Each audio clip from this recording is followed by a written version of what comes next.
Greetings and welcome back, you goblins and gnomes! This is the Angry Chicken, episode 57. I am Garrett Weinzerl, and I am joined as always by Willie Dills Gregory and Miss Jocelyn Moffat. Hello. Holy shit, guys, it's happening! You're so excited. I love it. You did not miss your methamphetamines this morning, did you? No, I didn't, sir. Went right ahead and took those with your breakfast, your juice. This is Florida. It's crystallized and an ample supply. It's everywhere. You can't escape it. Well, you know, it is exciting, though. I'm equally as excited. I'm just not verbalizing it in quite the way you are. But I appreciate the level of enthusiasm coming out of you guys. Could you guys imagine how enthusiastic I would have been had I actually been able to buy some of the new cards that I know, right? Yeah, actually, I'm surprised you're not starting the show off with just rage right now. This is the perfect opportunity for Garrett rage. No, it's not. No, it is not. Because you know why? I have been on projects that haven't panned out on the day they were supposed to kick off, you know, without a hitch. No, they always go off without a hitch. Day one. No. Every time. No, they don't. I've been there. All right. It sucks, and it especially sucks when it's public and other people are aware of your less than smooth launch. So what we're saying is, Yang Wu, we forgive you. You know it's all your fault. I don't. I want my cards, damn it. I think it's because Yang Wu's been spending all his time leveling to 100 in WoW, and he wasn't paying enough attention. He dropped the ball. Yeah, he dropped the ball. It's okay though. It's okay. We love you. Next time I see you, I'll still hug you. But actually, though, too, I have no rage. I bought cards at lunch, so when it happened, so they extended maintenance, I think 2 or 3 times. So it wasn't until about 1 o'clock when it ticked over and it went live. And the first thing I did, I was eating lunch, and I was like, oh, sweet. So just bought 60 packs, bought 20 more with my gold, and then shut it down, was like, okay, I'm going to open these on stream later. And then I got to do it. So thankfully, I made that weird decision totally rashly with I had no thought that was something I should do. I just did it because I was too excited. And it worked out. Yeah, so here is my Garrett rage. I'm not mad at Blizzard. They're trying to fix it, and you know I'm sure it sucks for them. But you just got to buy packs calmly during lunch, and then got to open them later. So screw you, Dills. There's my Garrett rage. Yeah, rage at me. It's fine. Redirect the rage towards me. I will let Woo and Brode know, and yeah, it'll be fine. Yeah, Jocelyn, were you able to buy packs? I was not able to buy packs. I made the mistake of having a nap when I got home from work because I was up PvPing way too late last night. Huge mistake. So I was just like, I could go check and see if Hearthstone's up, but I'm like, I'm just gonna nap for a couple hours. You know, it'll be fine. It'll be there when I wake up. It was not there when I woke up. That's so disappointing. I know. So pretty much everybody is having this experience right now. There was about 300 people in my stream a second ago. I think pretty much everybody said that was the same thing. There's 240 in here right now. They're all saying that they can't do it. So, and then some people, oh my god, this guy says I bought the packs, can't sign into Hearthstone. So it's rough. I got in and I got my 3 free ones, and I got to open those, but then it wouldn't let me buy things because BattleNet was down. And I was like, oh. Yeah. By the way, that's a great little extra surprise too. Blizzard has surprised us a bunch of times in the last week. 3 packs for free. I didn't know that was coming. Did you guys know? Did they say that was coming? No, I had no clue. Yeah. It was great. I started seeing tweets from folks who were logging in the second Goblins versus Gnomes was pushed live to the game. So I found out before I logged in that we were getting free packs, but I was pleasantly surprised. Yeah, it was awesome. Okay, so I've actually opened 84 GVG packs now because I also retired an arena run that I'd started before it, thinking I was just going to get a regular pack for it. No, I got a GVG pack for that too. Gotcha. So, yeah. So 84 packs I've opened. I got 3 legendaries. One of them was Neptulon. Yeah, only 3. I know. Pretty bad ratio, but that's okay. Future Dills will get more legend. The luck will roll over. But one of the ones that I opened was Neptulon. So I now have to make an announcement. And I have to admit something to everybody who listens to the show, and to you guys. I played a Murloc deck. Well, just Dills, now. Just boot him from the call now. I was about to say, well, Dills, it's been a good run. For everyone listening, we're now taking applications for a new 3rd chair. Yeah. This was the first time I ever did it. I won 2 games. I lost 1. The one game I lost was against the Zoo deck, and I never I just couldn't get off the ground because, of course, he played Undertaker, Coin Leper Gnome first turn, so I just couldn't get off the ground. I couldn't get running. Second game, I think drew fairly decently, and I killed a hunter on like turn 5 or 6. Third game, though, I actually used Neptulon to draw the 4 Murlocs and everything. I late gamed a mage. I actually like bloodlusted him with a full board of. I didn't draw any Murlocs until like say turn 5 or 6 or something like that, and still won as a Murloc deck. So Murlocs is now a totally different thing. It's not what it once was. So yeah, I was okay. watching Kibler play a Murloc Shaman deck today, and he was doing work. And it was mid-range. Okay to me now. I mean, it's not as infuriating. That's the thing too. It was more like a mid-range deck. Like it was like turn 7, and he had 6 minions on the board, and it actually. Yeah, I think I may have jumped the gun in condemning Shaman. But damn, I just hate Murlocs. I have another thing that I think you're gonna really like, Garrett, and that is that I played Crackle twice, and both times I rolled 3. Yeah, I do like that. I hate that card so much, man. Nothing has made me come around on it. I still believe in the Crackle, but so far my Crackle experience has been less. It's been underwhelming. I mean, cards like that are going to exist, and not every card in this game has to thrill me, but just everything about that card just offends me on like a deep personal level. Have we talked about Implosion yet? How do you feel about Implosion? You have the same rage for that card too? I don't even 2 to 4. I don't think I know what Implosion does.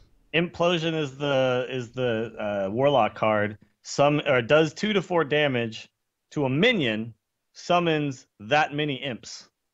1/1 imps. Oh, Implosion. Right. Imp-Illusion. Okay, yeah, this is a rare Warlock spell. It costs 4 mana. Deal 2 to 4 damage to a minion, summon a 1/1 imp for each damage dealt. At least this is fun. At least this poops out a 1/1 imp at the end of it. Crackle is just, well, I hope this works, and then at the end, if it doesn't work, you don't even have anything fun to play around with. You just spent the mana and you hate yourself. Yeah. Well, with the first time, I needed it to kill something that had 4 health, which was an Undertaker, and it did 3 damage. So that was just, it fizzled. It crackled, and then it fizzled at the end. And chat room who are saying, come on, Garrett, at worst it's 2 mana, 3 damage. No, it is not. It has Overload. Lightning Bolt is better. You're wrong. The second time though, it was a guaranteed kill because, like, even if I had only done the 3 damage, which I did, I still had a 1/1 totem that I could finish the job with. So I think there's a lot of situations where you'll use it, and then it's either I gain extra tempo here, or I'm now then I have to do one more trade. I still think it's going to be overall a good card, and I'm not giving up yet on Crackle. But it was pretty funny because I was like, yeah, Crackle, all right, let's go. Oh, didn't get it. Fair enough. But I had a 75% chance to kill the stupid 4 damage thing, and it didn't work. But whatever, it's fine. It's fine. I'll get over it. And it will happen. And other times you're gonna roll a 6, and you're gonna be like, oh, why do I need Lava Burst? Yep. And I don't want to hear those stories. Those stories will be auto deleted from the inbox. Don't send them. Oh, you heard it here first, guys. And you know why? Your Crackle stories. You know why, Dills? Because no one wants to hear your roulette win story.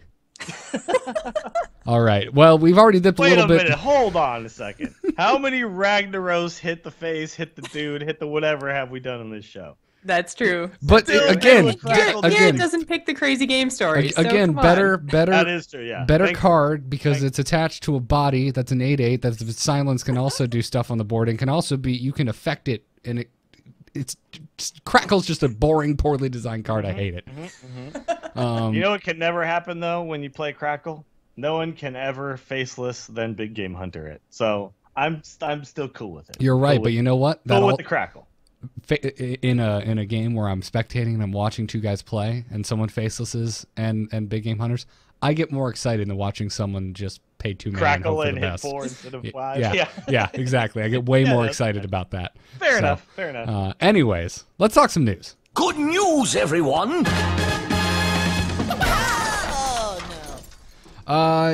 Just before we get into this week's news, quick announcement. We have a Reddit page now. You can go to tacpodcast.reddit.com and submit stories or news for the show. I'm going to be keeping an eye on it. I'm assuming the two of us, the other two hosts on the show being Reddit addicts like myself, will also be keeping an eye on it. I have subscribed, yes. Yeah. So go there. Am I a moderator now? Can I kick, I'm not a mod on any other Reddits, You should be, if not the guy that's helping me run it. He has both of your This Is Terrible Live podcast. I'm not yet. You will be a mod very soon. I want to ban people. Okay, fine. Oh, you know what happened? I banned you, so you can't be a mod. Oh, that's what happened. Oh, that makes sense. I was posting all those NSFW posts. No, I would have. I was posted a picture of my butt with a cat next to it, and I was like, "Come on!" I wouldn't have banned you for that. That would have gotten wild. I would have upvoted and then made 5 more accounts to upvote it further. So that's delightful. So obviously the big news this week is Goblins versus Gnomes is out. We already talked about that, so we're done there. Moving on. One weird side mini note is they added another tier to the amount of packs you could buy. You can now buy 60 packs for $70. Yep. Up from and it is a slightly better deal. Yeah, it comes out to what, like $1.18 per it's pack? like $1.18 or $19, where the other one's like $1.25 a pack. So yeah, better deal. Yeah, I'm rapidly scrolling down my Twitter, which has been on fire today. Our buddy Jarek Dane from Hearthhead did the math. It's $1.16 and a little bit of change per pack. I did the math too, and I was like, I'm saving that 6 cents, man. Let's do this. So yeah, I went straight for the 60. Yeah, it's more than 6. If you buy the 40 packs for $50, it's $1.24 a pack. So $1.16 per pack. That's actually a big 8 cents. Yeah. If you're gonna buy 40, you might as well buy 60, right? You might as well. I wanted to so bad too. I'm trying to save money. It's Christmas this month, and I'm just like, I gotta do it. And Blizzard won't take my money. I'm trying to give them my money, but they won't take it. Did you try throwing it at the screen? I did. I made it rain, and my cat ran off with a 20. It into the CD-ROM slot. Just deposit a $20 bill in there and see what happens. You just shove it in there. Wonderful. I opened up the side of my case and threw it, and it got stuck in the video card fan. It was a mess. Absolute mess. The computer blew up. It's fine, but I got 6 cents. Have you guys had a chance to try out Spectator Mode, which is also now live? And I feel like everyone's overlooking the fact that it's live. Mm-hmm. Not me. The first thing I did actually was the day that they released the cards into Arena, they actually released the Spectator Mode that day. Yep, last Thursday. I popped right into Zen Styles and Robert A. Wing and went and watched him play. He actually he had some misplays, and I had to. Oh, great! And now you're publicly. I had to chat him. I was like, dude, what? You should have played Enhanco-Mechano before you made your attacks, dude, because you might have got a Divine Shield on one of those guys. But all right. And see, that's the thing, because I had people pop into mine too, and I was just, at first I was like, wait, what's going on? Like, what is this little eye thing? And then I was just like, oh man, now people are watching me. The pressure. But you can say, don't watch me. I know, but yeah. That feels so mean. At first, like when the Don't watch me play. Get out of here.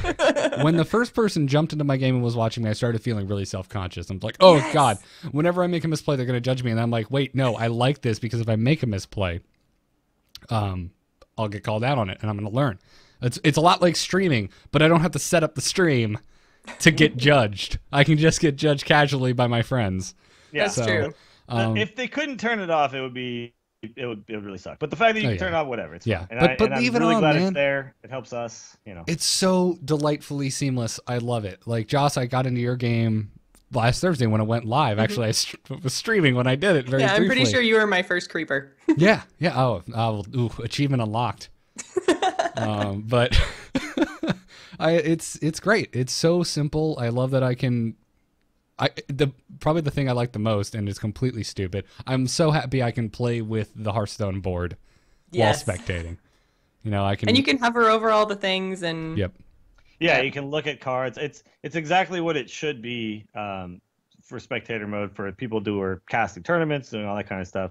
Gives them full, like when you're watching. I was just watching the Intel Extreme Masters over this last weekend. Actually, I had tickets to the thing, but it was just awesome when you watch them, cast StarCraft games, the casters themselves are deciding what they want to look at and moving around while the players are playing. And this gives casters the opportunity to do that. So thank God, man. So needed in this game. This game that is huge on Twitch, and the tournament scene is huge. Thank God this is out. Wait, you watched StarCraft this weekend? I did. That's awesome. I'm so glad. Did you have a good time? I did not know what was going on, but I watched the hell out of it. If you should have texted me and told me you were watching, I would have Skyped you and it helped kind of explain. Well, I was there though for a little while. I was actually, my butt was in the seat. Yeah. Oh, that is. Oh, I'm jealous. Yeah. That's awesome. Yeah, it was a pretty impressive display going on there. Although I was not very impressed with the trophy itself. It was just like a block of glass. Well, not everything can be WCS or Hearthstone World Championship. Yeah. So, but the hero who won got $10,000. So that's it was a big tournament. My trophy could be made of paper clips. If I get 10 grand, I'm happy. Exactly. Yeah.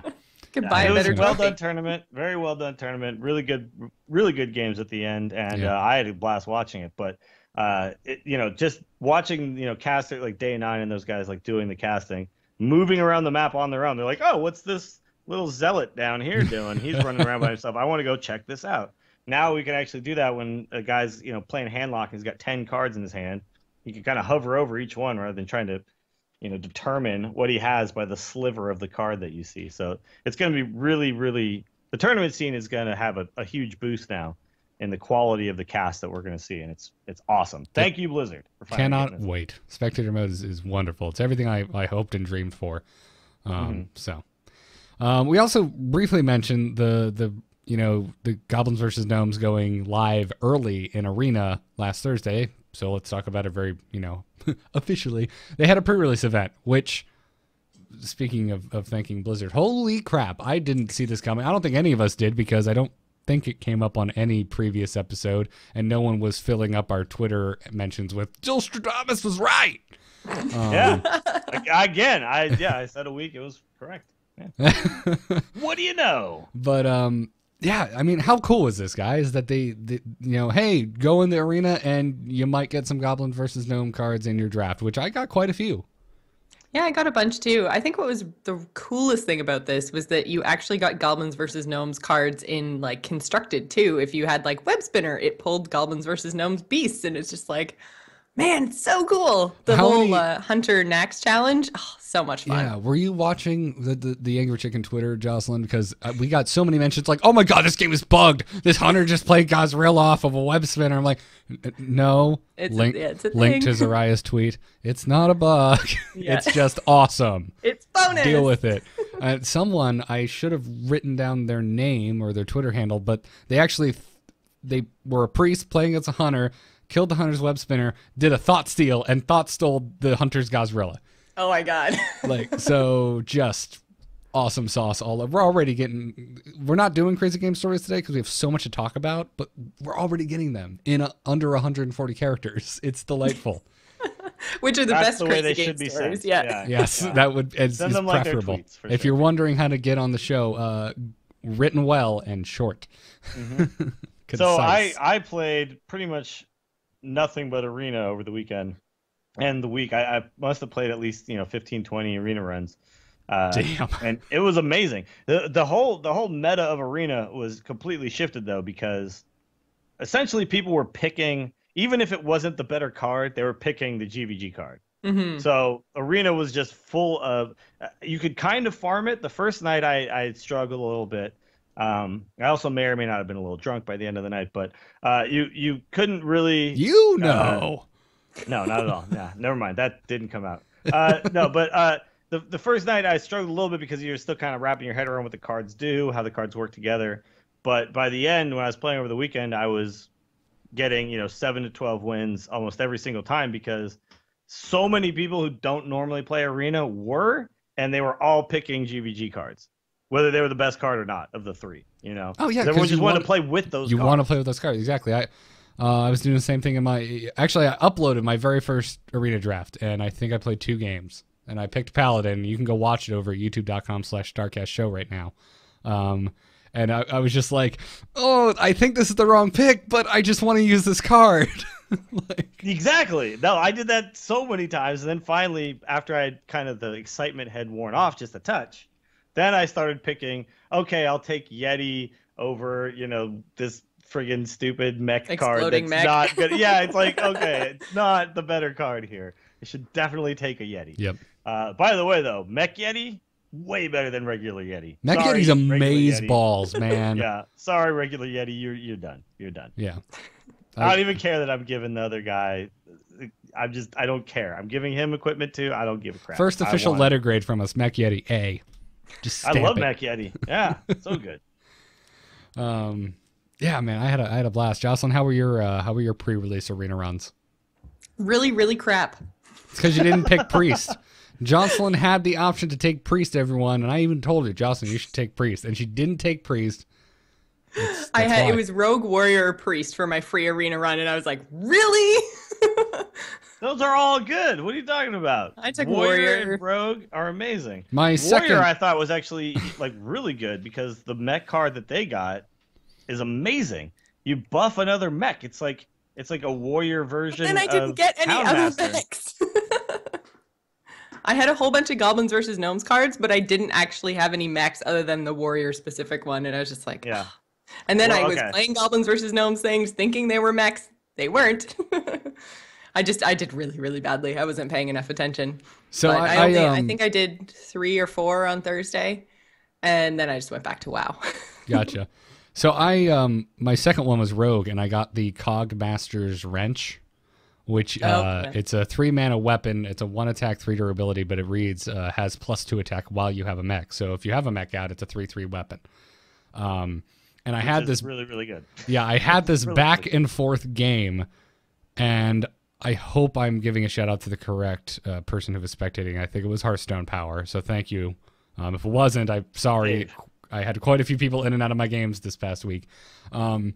Anyway, so it's like the mage I think I was playing had like 3 life left. I was down to like 4. I was like, and I was top decking, and I had the Cogmaster's Wrench equipped, and I drew my card, and it wasn't what I needed, and the mage had lethal on board. I'm like, oh, I'm dead, and I'm about to hit concede, and Hearthpower goes, dude, that's a mech you just pulled. Play it, and your Cogmaster's Wrench gives you lethal. What is wrong with you? And I'm like, oh yeah. So thank you for that win that I totally wouldn't have gotten otherwise. It's gonna take a while to put all these things together. There's a lot of plays that aren't obvious right now, and eventually they will be. But right now, you just got to make sure you're actually reading, considering, not just jumping to conclusions about how these cards are working together. Yep. But yeah, I was having a blast playing Arena, and I just couldn't get it. Like, as soon as one was done, I was let's go again. I was playing all of them on my EU account, which just needs cards badly. So I was actually opening, and these are old packs, but I was opening new good stuff, and it's just thank you, Blizzard, for the random extra little gift. I do want to say a couple of things though about Arena right now. A couple of cards got stronger, just because of the new GVG cards. Some of the older cards. I think that Big Game Hunter and Blood Knight have both gone way up in value since these new cards hit. First of all, both of them kind of help you deal with that stupid tank, the 7/7 tank with Divine Shield. That tank is just the snap pick of the century. It's a common, in Arena right and now. it's an 8 mana, and it's a 7/7 with Divine Shield. So it does so much work, know. And you see it everywhere because it's a common. It's all over the place, and it's neutral. But just because of that one card, both of those cards got way better. But Blood Knight is just like, pick it, because so many new cards now have Divine Shield, and so many cards that give Divine Shield. And I had a 12/12 Blood Knight at one point. I had a several 9/9s, and almost every time I played it, it was a 3-mana 6/6. Almost every time I played it. So pick the crap out of that card, everybody. It's gonna help. What is the mech that gives Wind Fury, Divine Shield, and Taunt to all your minions? Enhanco-Mechano? Enhanco-Mechano. Yeah.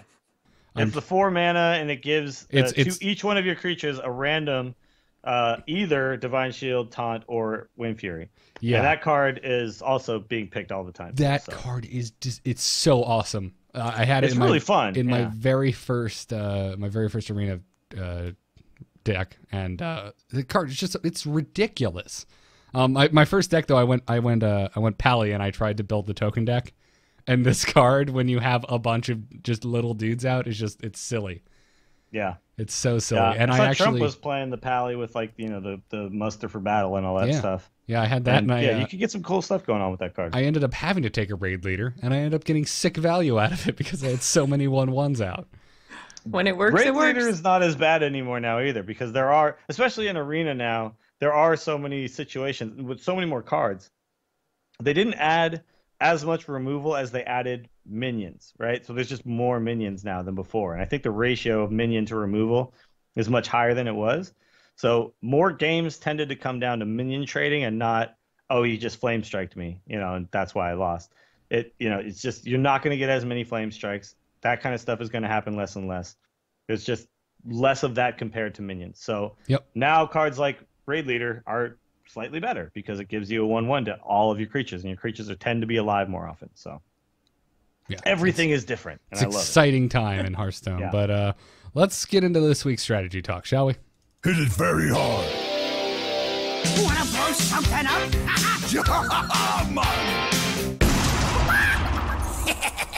Time to pay! All right, guys. So everyone's freaking out on our Twitter, asking us how we're reviewing cards and all that jazz. So we're here to tell you we're not doing all of them because we don't have time. It can't be done, man. It can't be done. So what we're going to do tonight, we're going to review all of the neutral legendaries that came in Goblins vs. Gnomes. So that's 11 new cards. We're going to talk about some tokens that are generated by these guys as well. We also got a lot of emails that were asking what the best GVG legendaries were and what they should craft first and stuff. So It's a good topic. Well, this will help. So that's what we're doing tonight. However, for the next 9 weeks, we're going to do the strategy segment will be us reviewing one class, the 8 new cards that they got in Goblins vs. Gnomes. And we couldn't decide on an order, so we're making you do the work for us. Right now, you can go to tinyurl.com/TAC58. And you can vote for which class you want us to do for next week's episode. And at the moment, I believe Paladin is winning by a decent margin. And I may have helped facilitate that by saying everyone needs to vote for Paladin because I really want to talk about it. But that's neither here nor there. So I voted for Paladin too. I'm super excited. I think that they had kind of the biggest swing from really crappy to, could be good.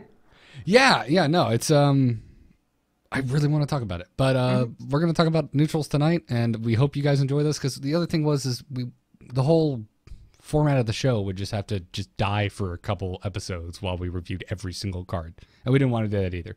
So we're like, we'll do bite-sized pieces. Why not? So, anywho, let's do this, guys, because this is going to take a while. First neutral. We're doing this alphabetical order, so these are neutral legendaries. So they're all legendary rarity. I'm not going to say the rarity. Is Blingtron 3000. He's a mech card. He's 5 mana. He has 3 attack, 4 health, and he reads, Battle Cry, equip a random weapon for each player. Yep.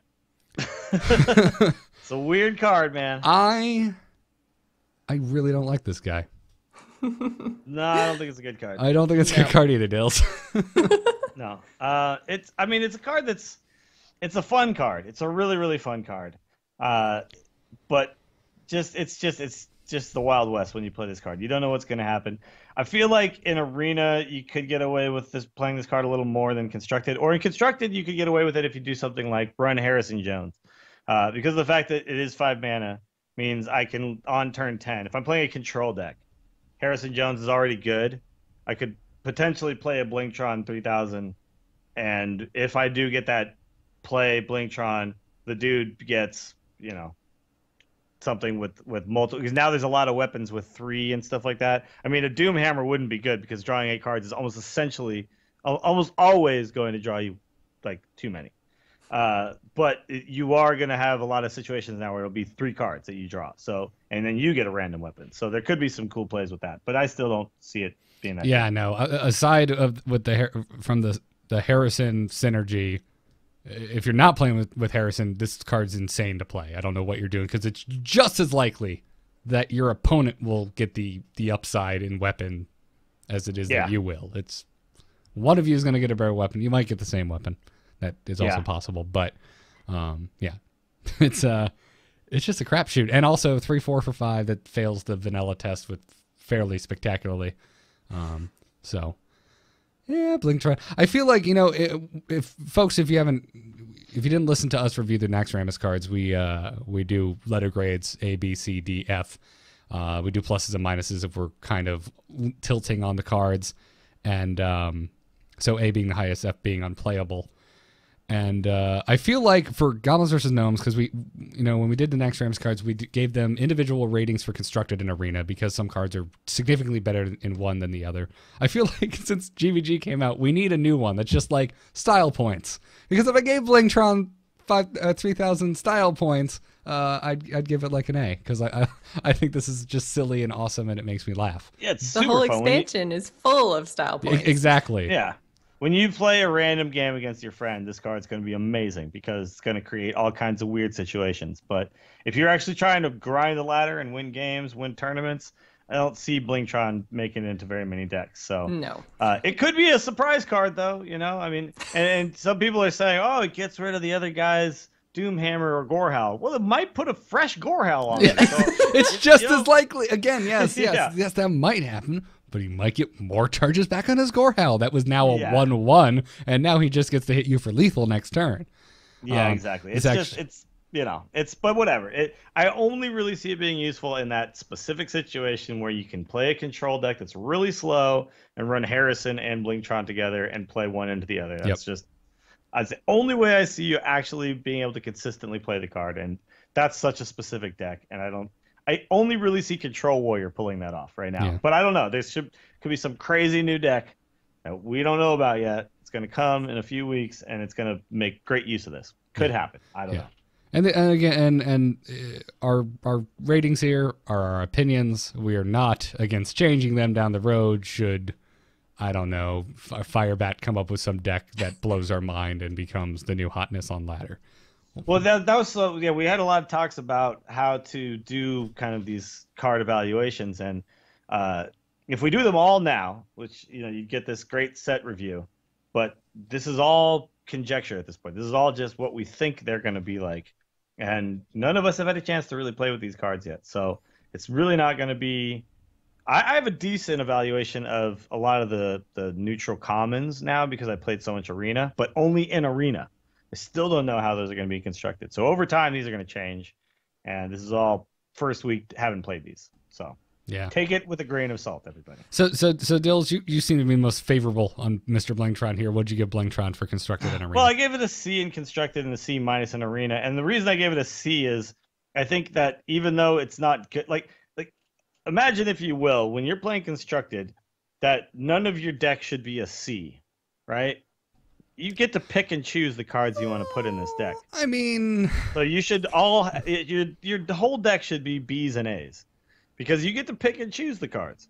So what I'm considering a C here in constructed is like this is average at best, and so I gave it a C. It might be favorable, but again, in constructed, I see it having a use, and in Arena, I say C minus because almost never are you going to get a worse card to pick. I think you're going to pick this so rarely. But, you know, it could come up against Nat Pagle and Lore Walker Cho. And then you're going to pick it. So, yeah. But so I don't think it's like down in the depths with the D's and F's. I still think it's like in that average-ish range, because what it's actually doing, 5 mana, 3/4 body, gives you a weapon. Yes, it gives the other guy a weapon, but also gives you a weapon. So it's still doing something. It's still affecting the board right away. You get to attack with a weapon right away. There's going to be times you're going to be able to actually just like kill the person and get lethal. So I still think it's just like sits at average. But in constructed, you should be able to find a card that's better. So even though it's a C, it doesn't mean you should include it because it's a C. You should be playing B's and A's. Yeah. You know what I mean? Yeah, agreed. Anyways, I don't have that much faith in it, so I gave it a D in constructed and a D minus in Arena. I think the only reason I would ever pick Blingtron is if it's against 2 unplayable legendaries. So yeah, that's why I gave it a D minus. But I think there are legendaries more unplayable than this. Oh, I agree. That's why I didn't give it an F. Yeah. Like this comes up against Hemet Nesingwary, I think I'm picking this. I'm not excited about playing this card, but I will against, let's say, a Nat Pagle. Sure. in an arena pick. Yeah. So, and Jocelyn, what'd you give Blingtron? Same as you, but pretty much for the same reasons as Dills. Yeah, I would never put this in a constructed deck. Probably, like, shouldn't say never. I don't think I would put this in a constructed deck, except for maybe with an Ooze or with a Harrison. I can't even remember actually off the top of my head if I even have a Harrison. I don't think I do. So yeah, I wouldn't use it. There's a lot of other things that I would use instead. If it was just equip a random weapon, period, like just for me, then that would be different. But I think for each player with the body that it's got, no, boo. Now, here's the thing, though. It does make a card like Ooze a little bit more playable because, right now, Ooze is only going to be good, and Harrison Jones is only going to be good in metas that are heavy with weapon classes, right? Mm-hmm. So this does make those cards playable again if you did decide to use it. So if you say, okay, well, now I'm going to put 2 Oozes in my deck, and I'm going to put Blingtron in there, and I'm playing Priest. I'm playing a class that never gets a weapon, right? And I'm going to play that, and I'm going to play Oozes, and then if I do come up against weapon classes, I have Oozes. If it's not a weapon class, the situation could arise where I play Blingtron Ooze on turn 7. I get a weapon, he doesn't. I have a 3/4. Not still think it not takes... the worst thing in the world. I'm just saying there are possibilities out there. I still think, that's 3 out of 30 cards for quite a specific situation and matchup. So you're either looking for the matchup against the weapon or you're trying to create a matchup against a weapon, essentially. And I don't think that that's worth more than a D or, maybe a C. Maybe a C. But I still don't think I'd run it. I think, though, that it makes those cards more playable than they were in the past because, you never see Ooze in constructed these days. Or previously to this. And so people would play, people would play like a True Silver without using a single charge of it because they're not afraid of an Ooze. They're not afraid of getting oozed, right? And that's kind of how things work. But if you put Oozes into your deck and then you put a Blingtron into your deck, you could do some interesting stuff with it. So I do think that the decks are way too crowded at this point as far as I'm concerned.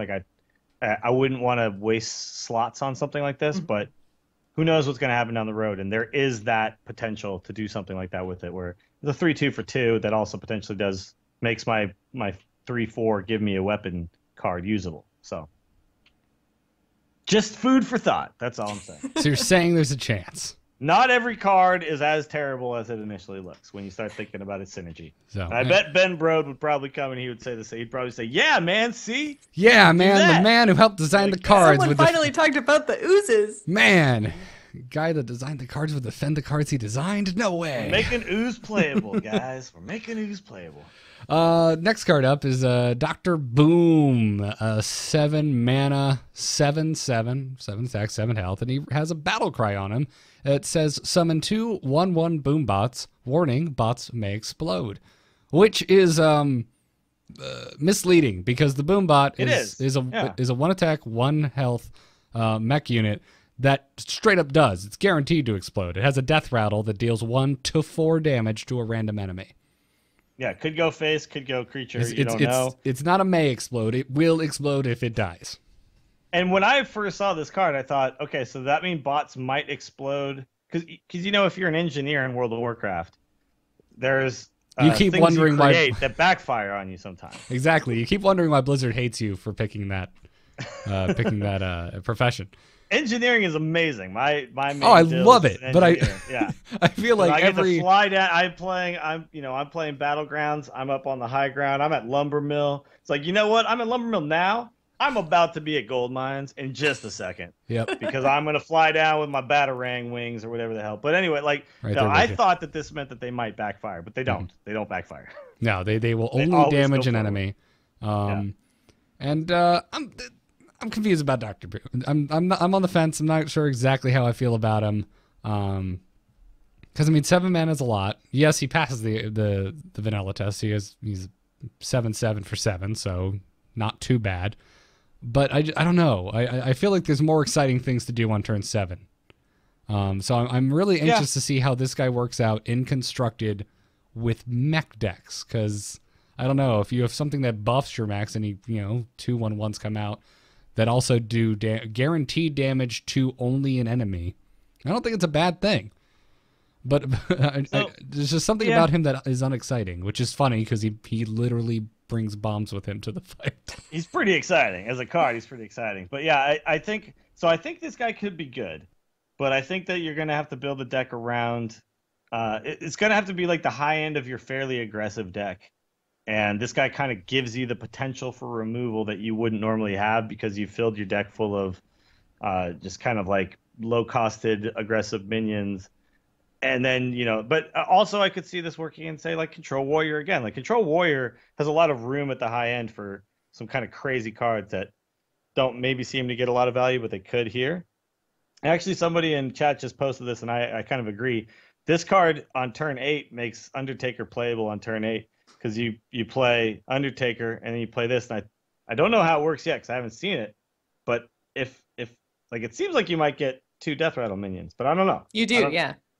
Does it? I think would you? Because doesn't the Death Rattle have to be cast from your hand to pop the? I don't know. The Undertaker? That's the thing. I don't know. So if somebody knows, tell us. But it's possible that if they're summoned and they both buff the Undertaker, it could be amazing. You could say you play 8 mana, you get a 3/4 and a 7/7 and 2/1/1 boombots. That could be pretty sick. So, I don't know. We'll have to see. This is all stuff we're all gonna know how all this stuff works at some point in the future. But Gotcha. Someone's saying no. Someone's saying yeah. So I don't know. But these are the things like that. You got to start kind of considering all the possible ways that you can make these cards actually work when you determine whether they're good or not. Because again, when you're getting constructed, you can build your deck exactly how you want it to work. So. And someone else in chat was saying that late game Undertaker is not good deck design, and it's not that you're designing Undertaker to be used, but it's like when you pull Undertaker on turn 6 or 7, it's not like you're like, well, that's a dead card. You actually have a use for it now, potentially on turn 8. Yeah, it's a really good point. You don't feel as terrible, but again, I don't think it works like that. I think the Death Rattles have to be played from your hand to trigger the Undertaker. Not 100%, but I'm pretty sure that's the case. All right. Well, I know what it would work with. Juggalo. Yeah. Yep. Knife Juggler. Would we call that value on turn 7? Because 2 knives aren't going to kill anything. It's gonna send 3 knives. You got a boom bot. Okay, yeah, but 3 knives aren't going to kill anything. And a Dr. Boom. What do you mean it's not going to kill anything? Turn 7? Kill some stuff. All right. I mean, no knife, or some knives are better than none, but yeah. So some people are saying Undertaker is buffed from summoned, not played. Interesting. What? Interesting. That makes no sense because it definitely is summoned or buffed by played cards because that's how it works. Let's see. Let's read Undertaker right now. Whenever you summon a minion with Death Rattle, gain +1/+1. So then, yeah, they would buff Undertaker. Gotcha. I thought they were making. I thought the person in the chat was saying that only. Never mind. Doesn't matter. Okay, cool. So it would work. So it will awesome. buff your Undertaker. Yeah. So that's sweet. But again, you're not designing your deck around Undertaker being played on turn 8. But sometimes you draw Undertaker on turn 8. And right. Undertaker totally sucks unless you get it in your opening hand. In most cases, in most current decks. Right. And this could possibly change it. So, like, what I'm saying is, like, just don't look at a card and go, yeah, this sucks because of this. This sucks because no, you could design a deck that makes it good and could always be good in a certain deck. So I feel like this card is fine. No, it's totally good. I mean, I was really confused on what to give it in constructed because I'm honestly not sure. But I gave it a B- in arena. Oh, there's quite a few legendaries I would not want compared to this guy. So I can totally see a scenario where I would take Dr. Boom and not be mad about it. So yeah. Again, I think Control Warrior might be the deck where this actually works out. Yeah. Because, you're just basically dealing with the board, and then you're loading the board up with threats later on in the game. And this card definitely is a threat. It's a 7-mana threat. I actually would prefer this over, the 7/5 that does 2 damage to everything when it dies. Baron Geddon. I think this is better than Baron Geddon. No, I agree. And at least unless like everyone's playing aggro, I think this is better than Baron Geddon. What did you grade Dr. Boom? C+ constructed, and actually I think in arena it's actually just a good card because it's 7/7 for 7, and so I gave it a B in arena because just a 7/7 for 7 is just a good card anyway. And it also gives There you already 2 exists tokens. a 7/7 for 7. It's just a War Golem. This one also gives you 2 Boombots. So it's just inherently better than that. Right. So it's a good card. Exactly. And Jocelyn, what about you?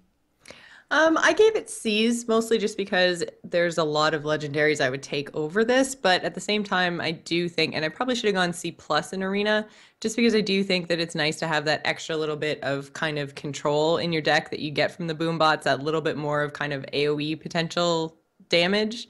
It's one card, one slot, but it does a lot of stuff. So I think a little bit better in Arena. So I think I'm going to change my grade. That's it's totally allowed. Damn it!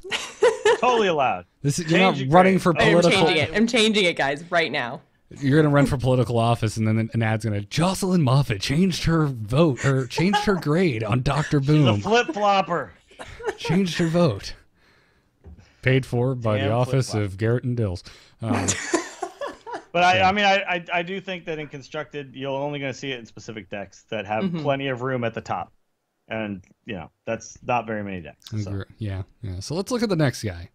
Next guy up is Foe Reaper 4000 is the next legendary we're going to be talking about. He is an 8 mana costed mech card. He has 6 attack, 9 health, and he reads, also damages the minions next to whomever he attacks. Hell yeah, man! Sign me up. I'm totally on board with Foe Reaper. It's a crazy card. I really want to play with it before I can really judge how often you actually get awesome effects from this, because you play it doesn't have charge, so you got to wait a turn and then maybe you get value. But it's gonna alter the opponent's turn for sure. So Absolutely. No matter what, it has to be dealt with. It means that you cannot play a lot of things, because 6 attack means. What am I going to throw down now on my turn if I'm the opponent? If I can't kill it, what am I going to throw down on the board? Also, can I rightly throw down more than 1 minion? No, I can't, because you're going to kill all my minions. Yeah. So it's going to be funky. Right. Now, granted, turn 8, chances are in your opponent's turn 8 or 9, they might have a minion that could survive 6 attack, but still, I really think Foe Reaper is going to have a home in mech decks. The mech deck is definitely a thing. It's not even a question. We're just not sure exactly. I think it's in all control decks, honestly, at this point. I not even just mech decks. I think just the control possibilities. Killing 3 things that are next to each other that all have 6 health or less. That's pretty control-y, right? Yeah. So absolutely. I think it goes in that. And it has enough health to do this. Like, you're not worried about losing your Foe Reaper when you're swinging in. Plus, with all the things that buff mechs, whether they're buffing attack or buffing health, there's a lot of potential there for doing even more damage. And then also 6 attack. I want it to have 6 attack. It doesn't die to BGH. I love this card. I love it. I gave it a B+ in Constructed. I gave it a C+ in Arena. I'm probably being a little too I think in Arena it's even better than Constructed, because the way I look at Arena is that people just don't have as much removal. So a card like this is just it's just safer. It's more likely to live a turn and really do what it's going to do. All right. So I generally tend to take a card like this and say it's just better when I don't have to, when a warrior is not going to cast Crush, when a mage isn't going to definitely have, polymorph, when a shaman's definitely not, they always have Hex when you play your big, I feel like cards like this are better in Arena, but, again, it's all kind of out there. We don't know 100% how it's all going to work out. But this card looks freaking amazing. So, yeah, no, I'm excited for Foe Reaper. All right, you changed my mind. I gave it a B+ in Arena. What did you give it, Dills? Who's flip-flopping now? There you go. I went B in Constructed, B+ Arena. I think it's above average in Constructed, and I think it goes into pretty much all control decks. And in Arena, I think there's very few cards that are going to be next to this that I will pick.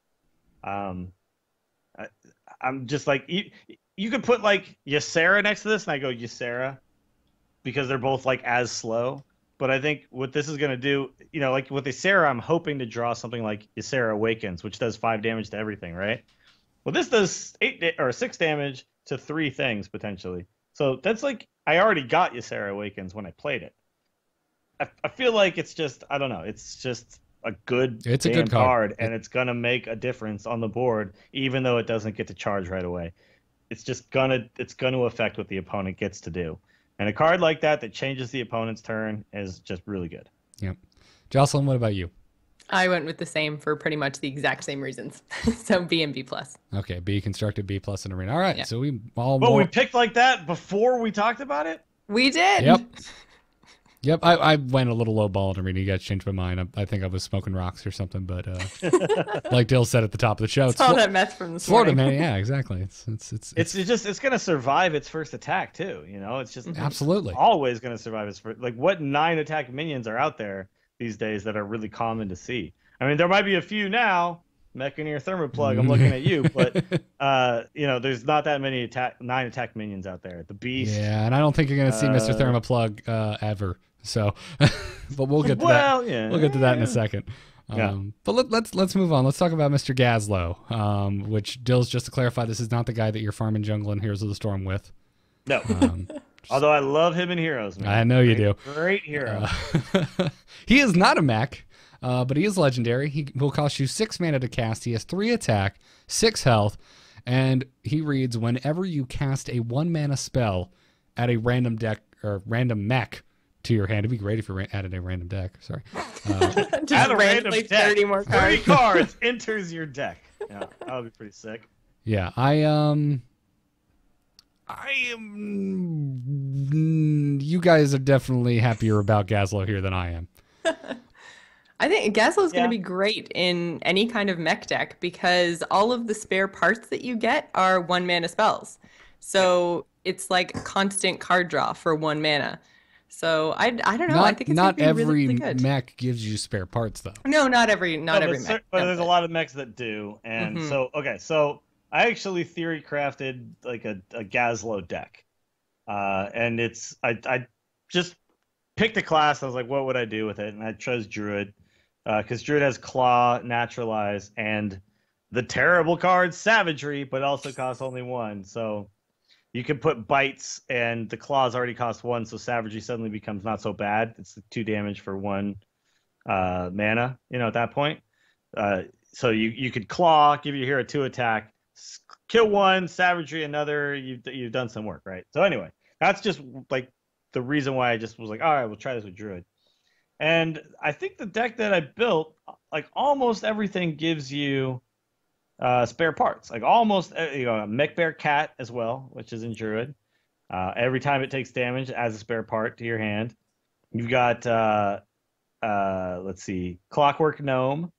You've got Tinkertown Technician. You've got Mechanical Yeti. You've got Toshley. You got a lot of cards that give you these.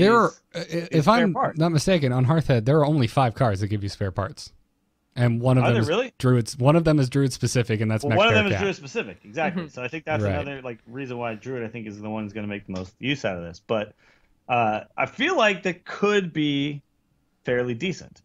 However, we're talking super specific constructed deck here. Right, exactly. I think this card is almost like. I would be horrified to take this card in Arena. Obviously, there's legendaries. As again, and actually, I screwed this up. This was supposed to be a D-. Oh, okay. I was about to say. I was like, Dills, explain your Arena rating. So much better than we do. I'm looking at it. I'm like, why did I say C? No, there's no way because you have no idea how many 1-cost spells you're gonna have, and you'd have to pick the 30th pick and have a crap ton of 1-mana spells to make this at all decent. Exactly. And as we just said, there are only 5 cards that give you spare parts. Granted, in Constructed, you could have 2 of each, so you could, in theory, if you play Druid, have 10 cards, 10 minions in your deck that all give you spare parts. Yeah. One of them's legendary, so you could have 9 cards. But I actually... there was another thing too. I put Jeeves into this deck, but I actually realized I meant to put in this deck, even at 6 mana, the Auctioneer, because I still think the deck picks has so many ways to give you spare parts, which are spells, that you kind of can still miracle off with a Auctioneer even at 6 mana. So like Innervate and all that kind of stuff gives you a lot more mana to work with and stuff. So gotcha. I think there's a deck out there that's going to make great use of Gazlowe. I just think someone's going to have to really define that and figure that out. And so I do think in Constructed, it's a decent card. Okay. But it has you have to build a deck around it. All right. But yeah, Arena, terrible. So B in Constructed, D minus Arena. Terrible card in Arena. So B, D minus. Jocelyn, what'd you give him? Yeah, mine are the same. All right, I ended up giving him a C and a D. I think you guys have moved me up to a C plus in Constructed. I'm still not sold on Gazlowe. Well, it's really specific decks. That's all. I think he has his uses. That's it's the random element. Yes, more cards are always a good thing, but I'm just like, it's turn 6. Am I really going to be excited if I get like a 2/1 mech? Like, so I don't know. I'll have to see. But there's some amazing mechs you could get though, because it's a random mech, right? Oh, I'm aware. There are some amazing mechs. What about if it puts a Foe Reaper 4,000 in your hand? Well, like, what if? Yes, I just got an extra legendary mech. It's gonna be amazing. No, and I agree. I feel like he has potential to go the way of Web Spinner, where I was just poo-pooing all over it, and it turned out to just be, hey, this is an every hunter deck now. Deal with it. So yeah. Although I don't know if it will be. Pretty soon though. There are going to be some sick Death Rattle Hunter decks that are definitely going to keep it, but I'm not sure about. I'm not sure if the slot's good anymore for Web Spinner. Yeah, no. For those who may be out there wondering, hey, is Death Rattle deck still going to be a thing after Goblins vs. Gnomes? And I think absolutely. Oh yeah. Yeah. There's so much good Death Rattle synergy in this. Feign Death is sick. I cannot wait to make my Feign Death. Yeah, agreed. So, anyways, I think we all more or less agree on Gazlowe. Probably will find a home and constructed, borderline unplayable in Arena. Yeah. Okay. So moving on, Mr. Hemet Nesingwary. All right, Hemet, what do you have for me? I was excited for this guy just because he's Hemet Nesingwary. I was too, and then I read him. Super disappointed. Yep. 5 mana. All right. Middle of the road. I can cast this guy. 6 attack. All right. 3 health. Oh, that's terrible. What's going on here? Well, his battle cry must be something amazing. Oh, look. It says destroy a beast. Well, never mind. It had to be destroy a beast, though. It's Hemet. Oh, yeah. But it should... Did he have to be a 6/3? No, he could have been a playable amount of health and attack. Make him a 5/4, or sorry, a 4/5, a 5/4, a 3/6. Any of those other combinations of 9 stat points would have been awesome. But 6/3 is just terrible. Bad. It's like, hey, you know what you really want on your turn 5 play? Something that dies to Frostbolt the next turn. Yeah. That makes you feel dies good. to a 2-drop the next turn. Yeah. You know what you know what you want on your 5 mana play? Something that dies to a bad roll on a crackle. The worst roll on a crackle will kill this. Yeah. But then the other problem too is and maybe he becomes more useful in certain metas where beasts are everywhere because maybe there comes a situation where all the druids are playing beast druid because druid of the fang and stuff, and all the hunters are all out there and they're all still playing beast decks and they're playing whatever it is, Master of Beast, the stupid lion thing, whatever that guy is, King of the Beast. What is he? Yeah, God, that card is terrible.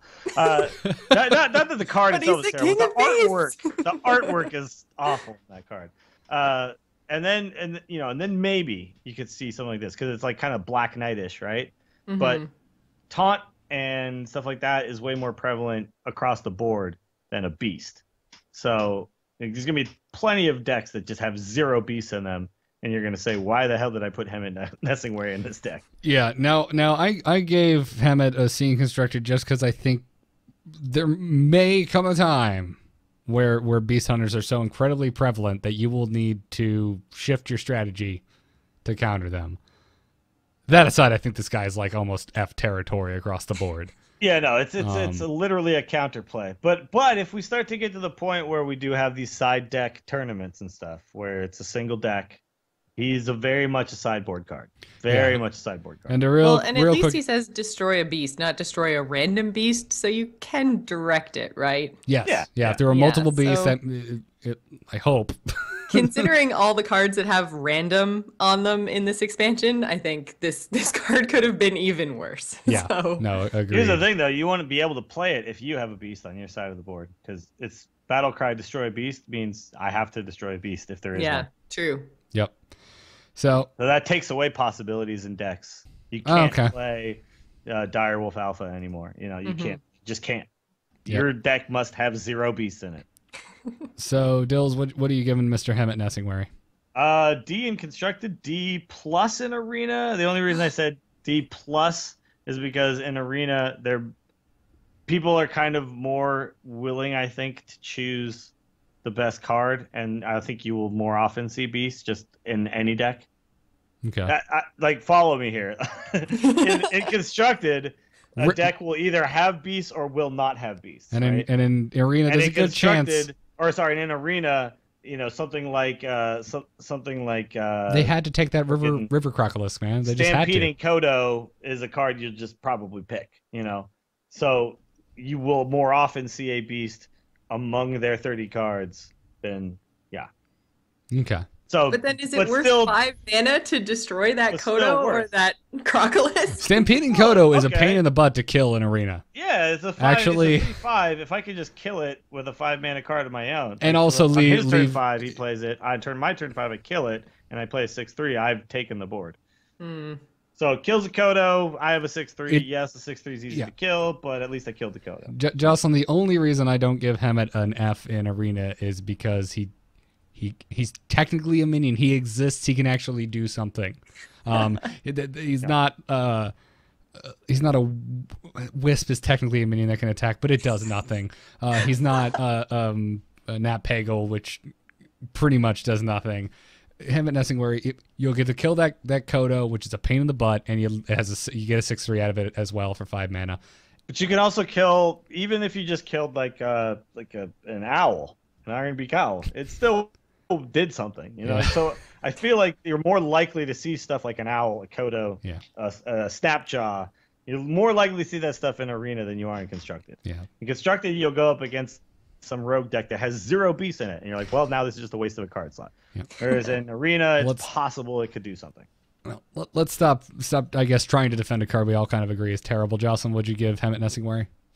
D in Constructed and F in Arena. I don't think I would ever pick this card. I mean, I've played too many Hunter arenas where, as a Hunter, I didn't even get a Beast. It relies way too much on not only not your picks, but your opponent's picks, and you're just hoping that your opponent is going to have a Beast. I don't think I would ever take this. All right, fair enough. Again, I gave it C in Constructed because I think maybe sideboard against. Yeah, Beast I mean, like deck. I said, I think in Arena slightly better just because Beasts are a little bit more prevalent just across the board. But someone just made an interesting call. What if it took control of a Beast rather than killed it? That would make this card pretty cool. Well, and there are a lot of things that would make this card a whole lot better.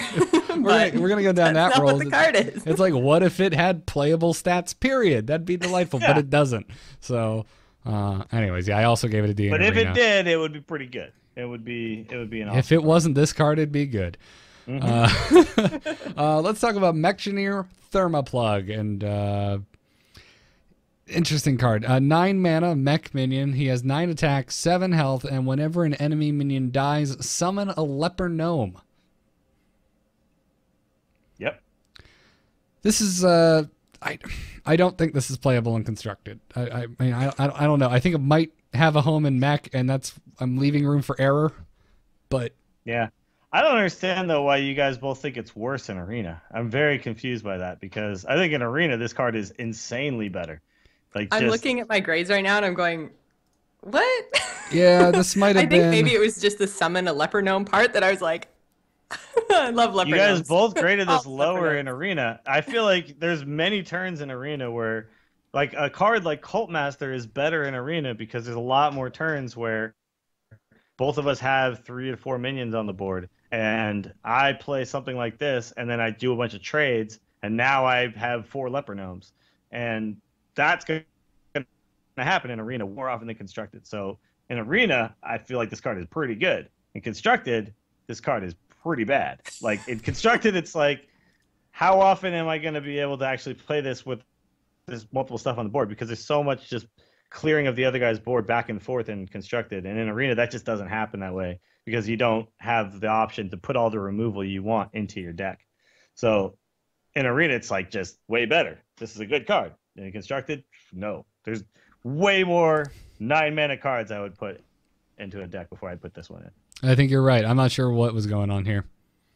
I don't agree I know, with I'm my trying. I grades feel now. like I had some like absolutely brilliant constructed deck idea, and now I can't think of it because I'm just like, I we've think talked through too many cards now. I'm like, I think wait, this is one of the cards that I moved through quickly when I was doing evaluation, and I was just like, well, I think this is a bad card, and I think it might be slightly better in a mech deck, and since you can't get mech synergy, I think it's worse in arena. But you're absolutely right, Dills. This is a way better card in arena than in constructed. Yeah.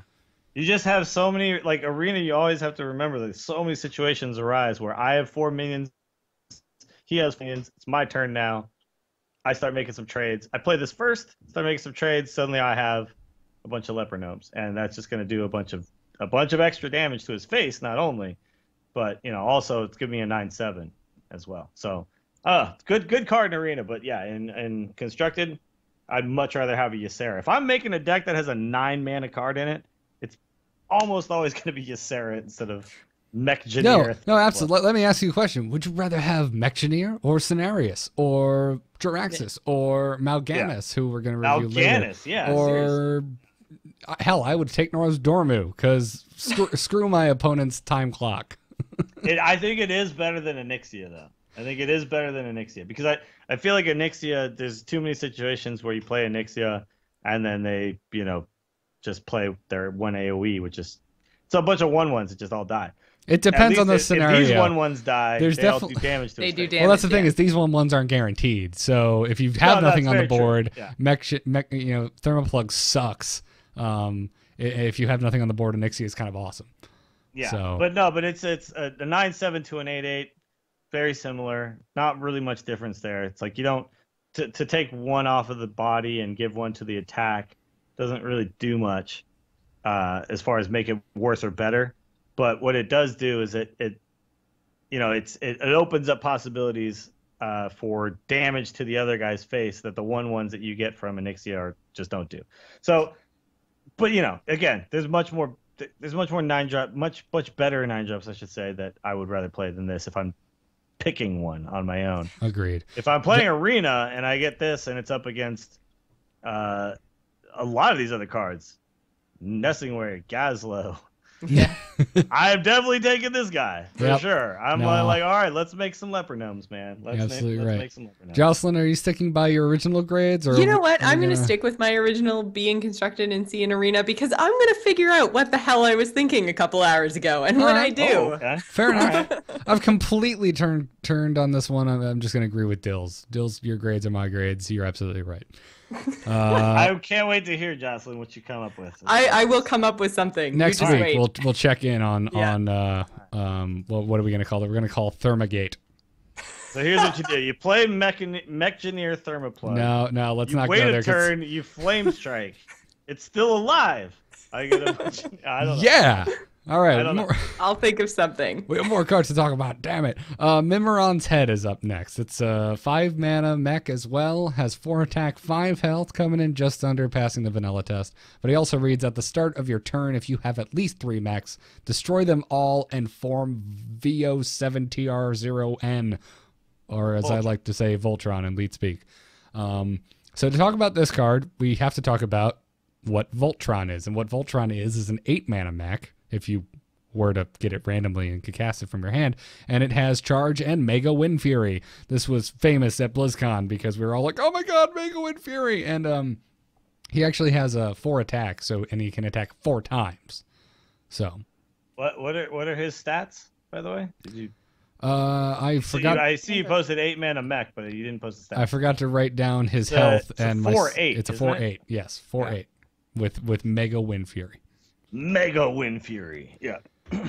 So here's a card that destroys in the style points, but I'm not sure. I'm not sure this is playable really at all. What, though? I'm altering my grades already. Yeah. Okay. Sorry. Go ahead. Okay. Where's that beeping coming from? Oh, that was me. Okay. Something's messing things up over here. But yeah, I don't think Mimiron's Head is playable. I'm not sure it's worth trying to construct a rogue deck in which I get out 3 mechs which aren't removed and then actually get a stealth off on turn 6 with Mimiron's Head. Or turn 5. No, it's true. The real issue tricky, here. It doesn't mean it's worth it. Mega Wind Fury. I know it's going to be amazing. The issue here is that it's at the start of your turn, which it also has to be because getting Voltron at the end of your turn wouldn't actually be very good. Even you destroy a bunch of mechs, you gain Voltron at the end of your turn. Now you can't attack until next turn. That would suck.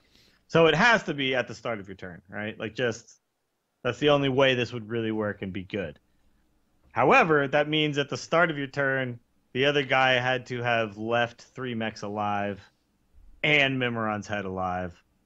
This is going to be so hard to do. Mimiron's head counts as one of the mechs, so it destroys the head, it destroys whatever. Yeah. He is a mech. Yes. Yeah. He is a mech. Yeah, so technically you would only need 2 mechs out when you play him, and then it would need 2 other mechs. Yes. Yeah, but it would need to survive your opponent's entire turn, which is just... Exactly.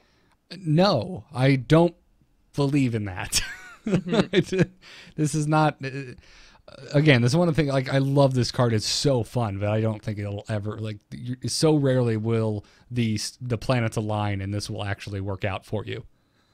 No, absolutely. It's not gonna work very often. However, when it does work, so satisfying, so sweet. This is like the Thaddeus kind of of this card expansion. And it'll be awesome when it works. It's gonna be a card that's just played in fun random decks. Garrett, let's play a random deck against each other. Oh, exactly. I'm gonna make Mimiron's head deck, and I'll play against you. That'll be amazing. We will somehow, we're gonna write our own rule book, guys, and we're gonna come up with our own commander version of Hearthstone, and you're gonna have to pick like one legendary to theme your deck around, and Mimiron will be my hero, damn it. But that is an awesome idea. Until that day happens, I'm not gonna play this guy anytime soon. No. So I gave him a D in Constructed. I gave him a D- in Arena. I think he's borderline unplayable. I think actually in Arena, I think Jocelyn might be right. It's just like an F, like because you have to have a bunch of mechs, right? Thank you. Like, that's what I was saying. I was like, what do you mean borderline unplayable? It's still it's still a 4/5 for 5, and 4/5 for 5. It's not awful. And Nat Peggle exists, like so. Yeah. I don't know. I think I'd put it down. I'd play him over. Legendaries. I think I'd play Mimiron's head over Gazlowe in Arena. Like, there's a lot of times I play a Black Knight without killing a taunt thing, and it's a 4/5 for 6. So even in that situation, he is a mech. All right, you know what? Screw it, Gary. You gave me. I'll go back to D. Back to D, because even in that situation, it's better than a Black Knight to an empty board. It's a mech. It's a 4/5. I only paid 5, not 6. Yeah, why not? I mean, again, and if we're comparing it to Gazlowe, I mean, come on, freaking.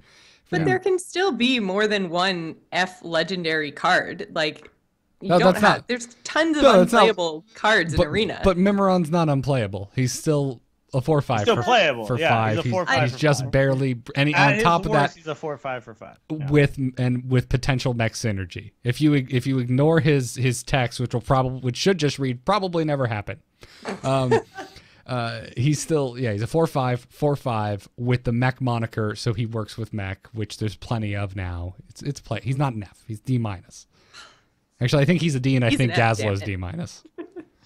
I think I agree with that. Like, because there's a lot of cards that work with mech anyway. So and 5 mana, he can work with a lot of other 5 mana mech type cards that do buff other things. So yeah, he's fine. I just went up to Gazlowe and gave him a minus and took my minus off of Mimiron's head. I would take Mimiron's head over Gazlowe any day in Arena. Now, what constructed deck could this work in besides Rogue? Is there any other one? Because I think Rogue with Conceal is like the only real way you could try to actually get this to go off. I think a mech deck, because you're gonna get mech warp. You're gonna have 2 mech warpers, so there's a good chance you might actually have a mech warper out, and you get the head out on turn 4. But I'm saying, like, you won't be able to protect him as soon as Mimiron's head hits. It's gonna have hidden text dies, right? Like, absolutely. But again, like, it's a 4/5 on turn 5, possibly turn 4 in a mech deck, so it's actually not terrible. But I'm saying, like, Rogue is the only one that's going to be able to actually, like, say, I can play this card, I can play 2 mechs in Mimiron's head, and then I could cast a 1 mana Conceal. I could play a Noyobot, or whatever it is. Annoyotron. Yeah, Annoyotron, thank you. And then I could play freaking Target Dummy, and then I could play Mimiron's head. And that's not that much mana that I just spent. I spent 6 mana, and And then my 7th mana could be Conceal. And now it's actually going to be hard for you unless you're like a mage with Flame Strike to kill all of them. And then next turn I give Voltron. You know, it's like that could work. What other kind of deck? Oh, someone's saying heavy taunt. Someone's saying Freeze Mage. You could freeze. Yeah, you could play this and 2 mechs, and then you could freeze the opponent's board or something like that, and then that's a good point too. Get the same type of situation. Anything with a stall mechanic, which those are the 2 I can think of. Yeah. So anyway, it's going to be very specific decks that can actually make this work. But I'm going to try my hardest to get it going. So sure. D in Constructed, D in Arena from me, D+, D in Constructed, D in Arena from Dills, C in Constructed from Joss, F in Arena from Joss because she cray. I'm not crazy. I think that there's decks that can make this work, and if there's a deck that can make it work, it's more than a D. Crazy. But no, I'm sticking with my F in Arena. F this card in Arena. F this card in Arena. Got it. All right, moving on to Mogor the Ogre. He is 6 mana. He has 7 attacks, 6 health, ace in that vanilla test, and he reads all minions have 50% chance to attack the wrong enemy. Hooray! RNG. So, this is my card right here, by the way. There's you're damn right it is, and so is the other ogre that's not legendary that came in with this set. That just the other ogre. There's like 4 other ogres. Yeah, you're right. There's 4 or 5. There's an ogre weapon. There's a bunch of these ogres. What is the ogre that's 4/4 for 3 mana? That's a neutral ogre. Yeah, and he has 50% to attack the wrong creature. Yeah, he has a 50% to attack the wrong creature. But there's the ogre assassin or whatever it is. It's a rogue card, 50% chance to attack the wrong thing. It comes out stealth. There's the ogre weapon for warriors, 50% chance of 4/2 for 3, 50% chance to attack the wrong enemy. So there's a lot of this. This is not this. This is all over. There's a bunch of these cards. Ogre deck. And that was like kind of a small thing that they did in this in Goblins vs. Gnomes that I really liked. If you look at all the Troggs, they all have a like whenever your opponent casts a spell, something good happens for you. Yeah, the Troggs are all kind of the same. And all of the Some ogres, Troggs are better than others just because they have more health or less health or whatever. But yeah, and all of the ogres have this 50% chance to attack the wrong enemy thing, which actually isn't as bad as it sounds because I got the who's the guy? The ogre? Is he the brute? Yeah, the ogre brute. He's a 4/4 for 3. So naturally, I just picked him right away in Arena, and it's kind of fun because it can go past a taunt. Well, it can hit stealth. It can hit past taunt. It can do all the things. So, yeah. So it's, I mean, and also that particular card, a 4/4 on turn 3. I'm fine if it's the wrong thing. It'll probably kill whatever it hits. But anyway, let's talk about Mogor the Ogre. This is a card I don't have a lot of faith in Constructed because I don't see how this is a good thing.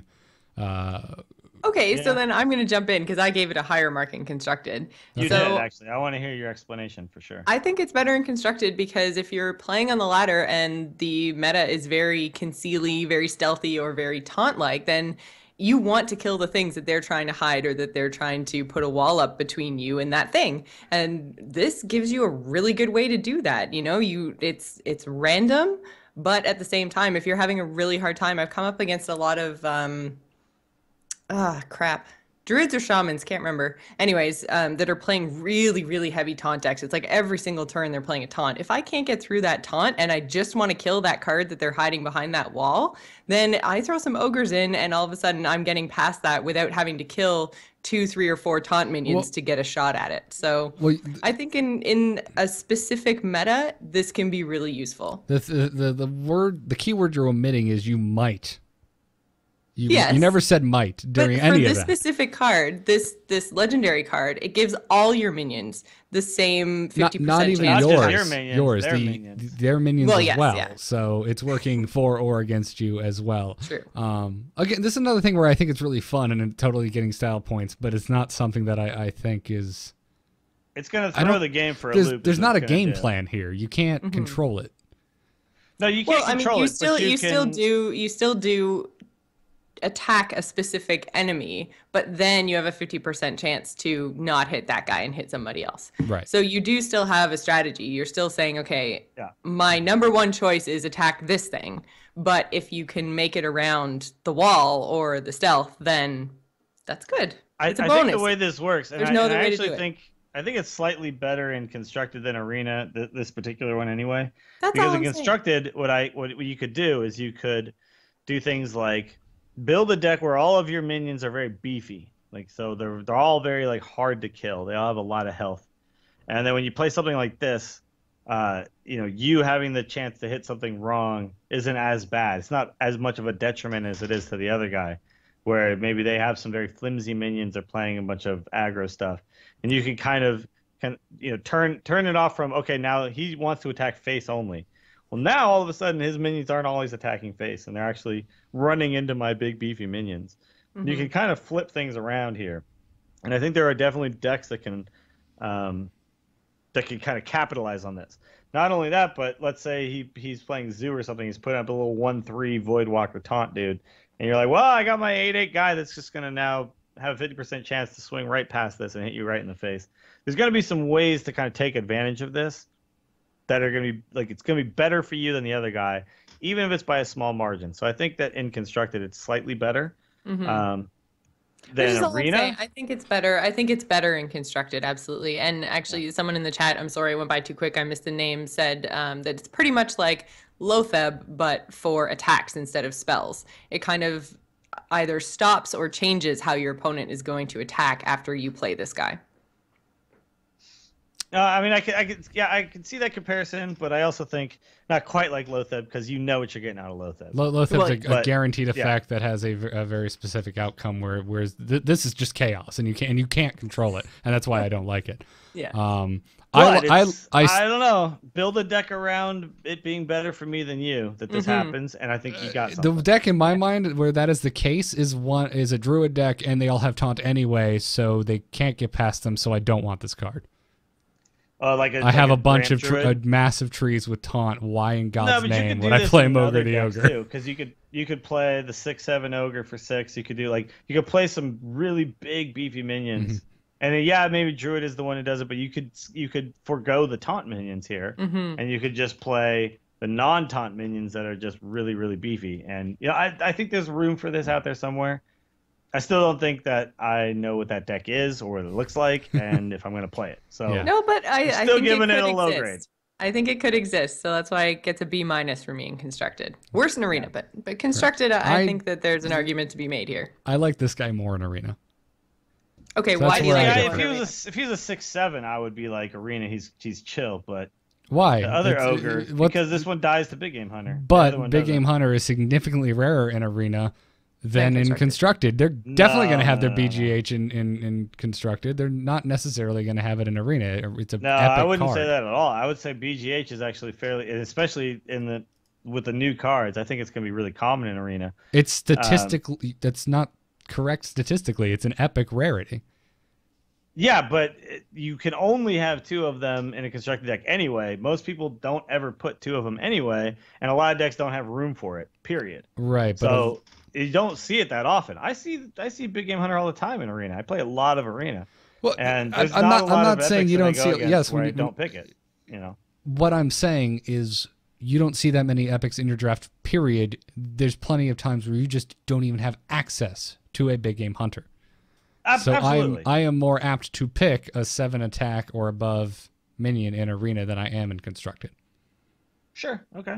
And I think I don't know, man. I think BGH is actually very common in arena these days, and it has been for a long time, because there's a lot of cards that just get picked because and now there's even more cards that get picked that will die to BGH, and BGH is such a swing. I agree with you. I would snap pick BGH in arena. The thing is I so rarely actually get to pick it.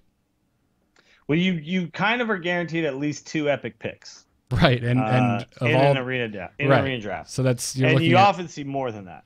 And just playing a lot of arena, I see BGH all the time.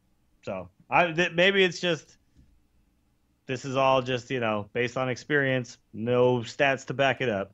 I see BGH all the time in arena. It oftentimes people play it just as the 4/2, because even as a 4/2 it's fine. It just gets picked a lot because it's such a swing card. So if people can pick it, they often do, because you don't get cards that can swing the game as often in arena. So when you get the opportunity to pick one, it can outright win games. Chat room's also making a good point that with all the new cards that have been added, BGH is even more diluted now. It's even less of a chance you're going to see it. So, but I think it's more of an auto pick now than it ever has been. I think it's always been an auto pick in Arena, and I'm not disagreeing with you. I'm just saying it's statistically unlikely you'll actually have access to one. I think BGH and Blood Knight are both almost like auto picks at this point. So I think you're going to see it a ton more. Mm-hmm. Anyways, so if it was a 6/7, I would like it better.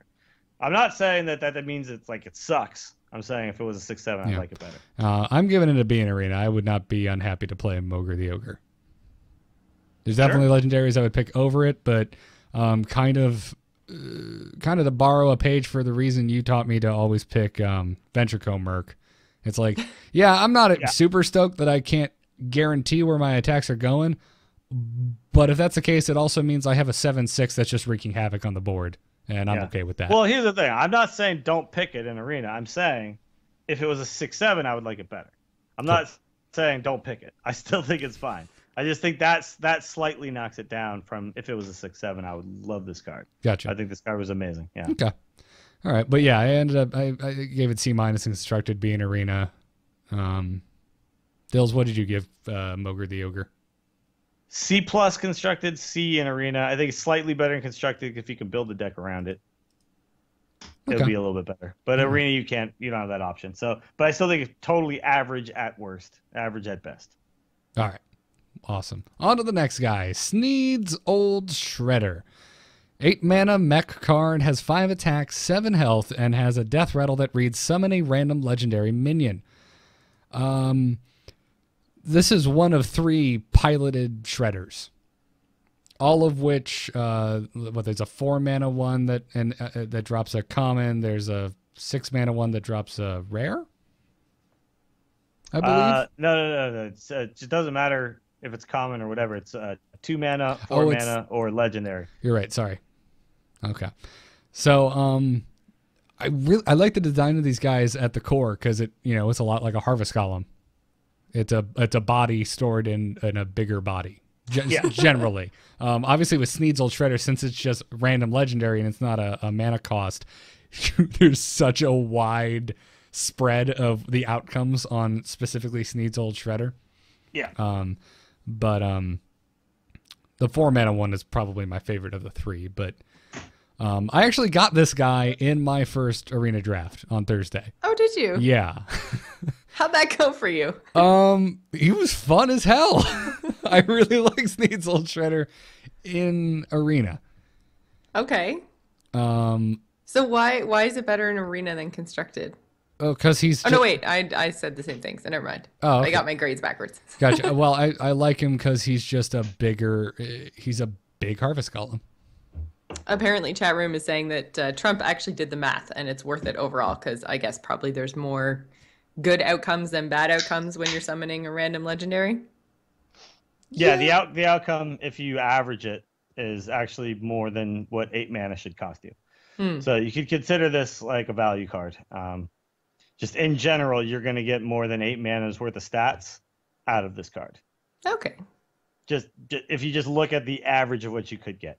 Yes, it's very random, but the worst that could be is something like a 0/4.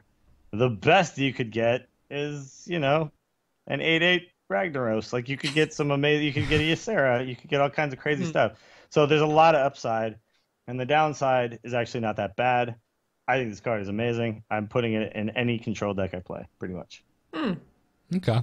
I'm going to change my grades because actually, the more I think about this, the more I'm just like, because I was thinking, you lose any battle cry effects, but really there's not that many crazy good battle cry. Not that many legendaries are actually like based on their battle cry. There's most of them are just kind of a thing that comes down and then is a thing, You could get another Sneed's Old Shredder and then you could get Sneedception and you could just have it continue going. You could go infinite. 5/7 followed by a 5/7 followed by something else and it's just, whoa, holy crap. What if it just keeps going? What if it's shredder after shredder after shredder? Would somebody please illustrate Sneed's Old Shredder being piloted by Sneed's Old Shredder?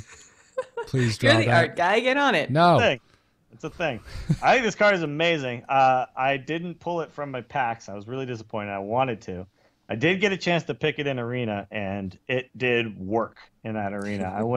I think I went 10 wins on that one, and I got to play the thing a bunch of times, and I got Ragnaros out of it. I got Nosdormu out of it. I got King Crush out of it one time, and I got King Crush out of it. Yeah, it was, and it just did work for me. Someone had, I remember vividly, someone just joined the stream just after I pulled King Crush, and they just go, all right, Paladin versus Priest, and there's a King Crush in his hand. What the F is going on? And I just had to reply, GVG, baby. Which really by should. the way, yeah, they're making a good point in chat. You could get KT, and then Sneed's old Shredder would come back. Oh, that's amazing. Magical Christmas land, but yeah. Yeah. So when you look at this card, it's like, okay, yeah, there's random elements to it. But what you have to look at is like, what is the average of these random elements? And then now what is the upside, and now what is the downside? So like the worst legendaries you could get out of it would still not be that terrible. You'd still at worst get a 5/7, which would then essentially be a 5/11 or whatever, right? Like a 0/4, like the worst stats you could get. But say you get a KT and you get a 6/8 that then summons back a 5/7. Like now you're talking about insane amounts of stats for 8 mana, and it's just, yeah, it's random, but just the expected value of this card is awesome. It's like why you play like a 6/7 suited in poker is, yeah, it's not great hand to begin with, and you're not going to beat a lot of hands straight up if I just put my hand against yours. But if I do draw a good card with this, I tend to win more often. If I draw a bad card with this, it's not that bad. If you just fold, whatever. It's not that bad. So fair enough. All right. So I gave it A's. Better in A's everywhere. Better in constructed or better in arena, or just amazing across the board? I just gave it A's in both. I think it's an amazing card either way. And this card's really good. I think it's better than the 4-drop one. The 4-drop Shredder is actually, I think, the worst of the three. I think the 6-drop one is the middling one. This one is the best one. Interesting. All right, you convinced me. You have not convinced me. I'm still sticking with my C- in constructed.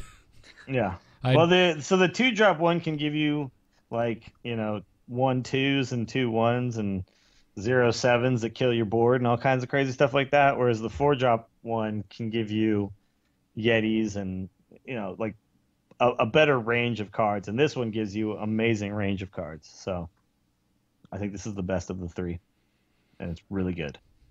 Okay. I guess we just have to agree to disagree on Sneed's old Shredder. Well, Most Divided in the chat room makes another good point that it's actually an extra card in the deck, and it also happens to be a legendary, and it could potentially be something that you've already got one copy of, so it doubles your chance at cool legendaries. It's yeah, I don't know. To me, this is just a damn good card. There's a lot of cards like this in Magic that are not exactly like this, not like random, but I was about to say, no, there isn't.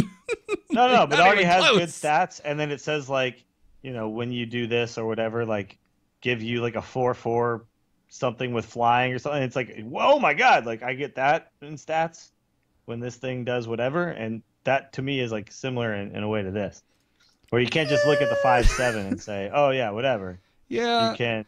I mean, the cards I'm talking about. I know. Don't scoff at that. And those cards are good because I know exactly what I'm getting every time. I don't. You can't do that. I don't. Get this in Magic. I don't accidentally get a Nat Pagel in Magic from those cards because it's always a 4/4 with flying or whatever it was your analogy was. But I don't. Even if you get a Nat Pagel, it's not that terrible. Like you still get 5/11 in stats out of one card, and you could potentially draw some cards, and so it's not that bad. It's not terrible.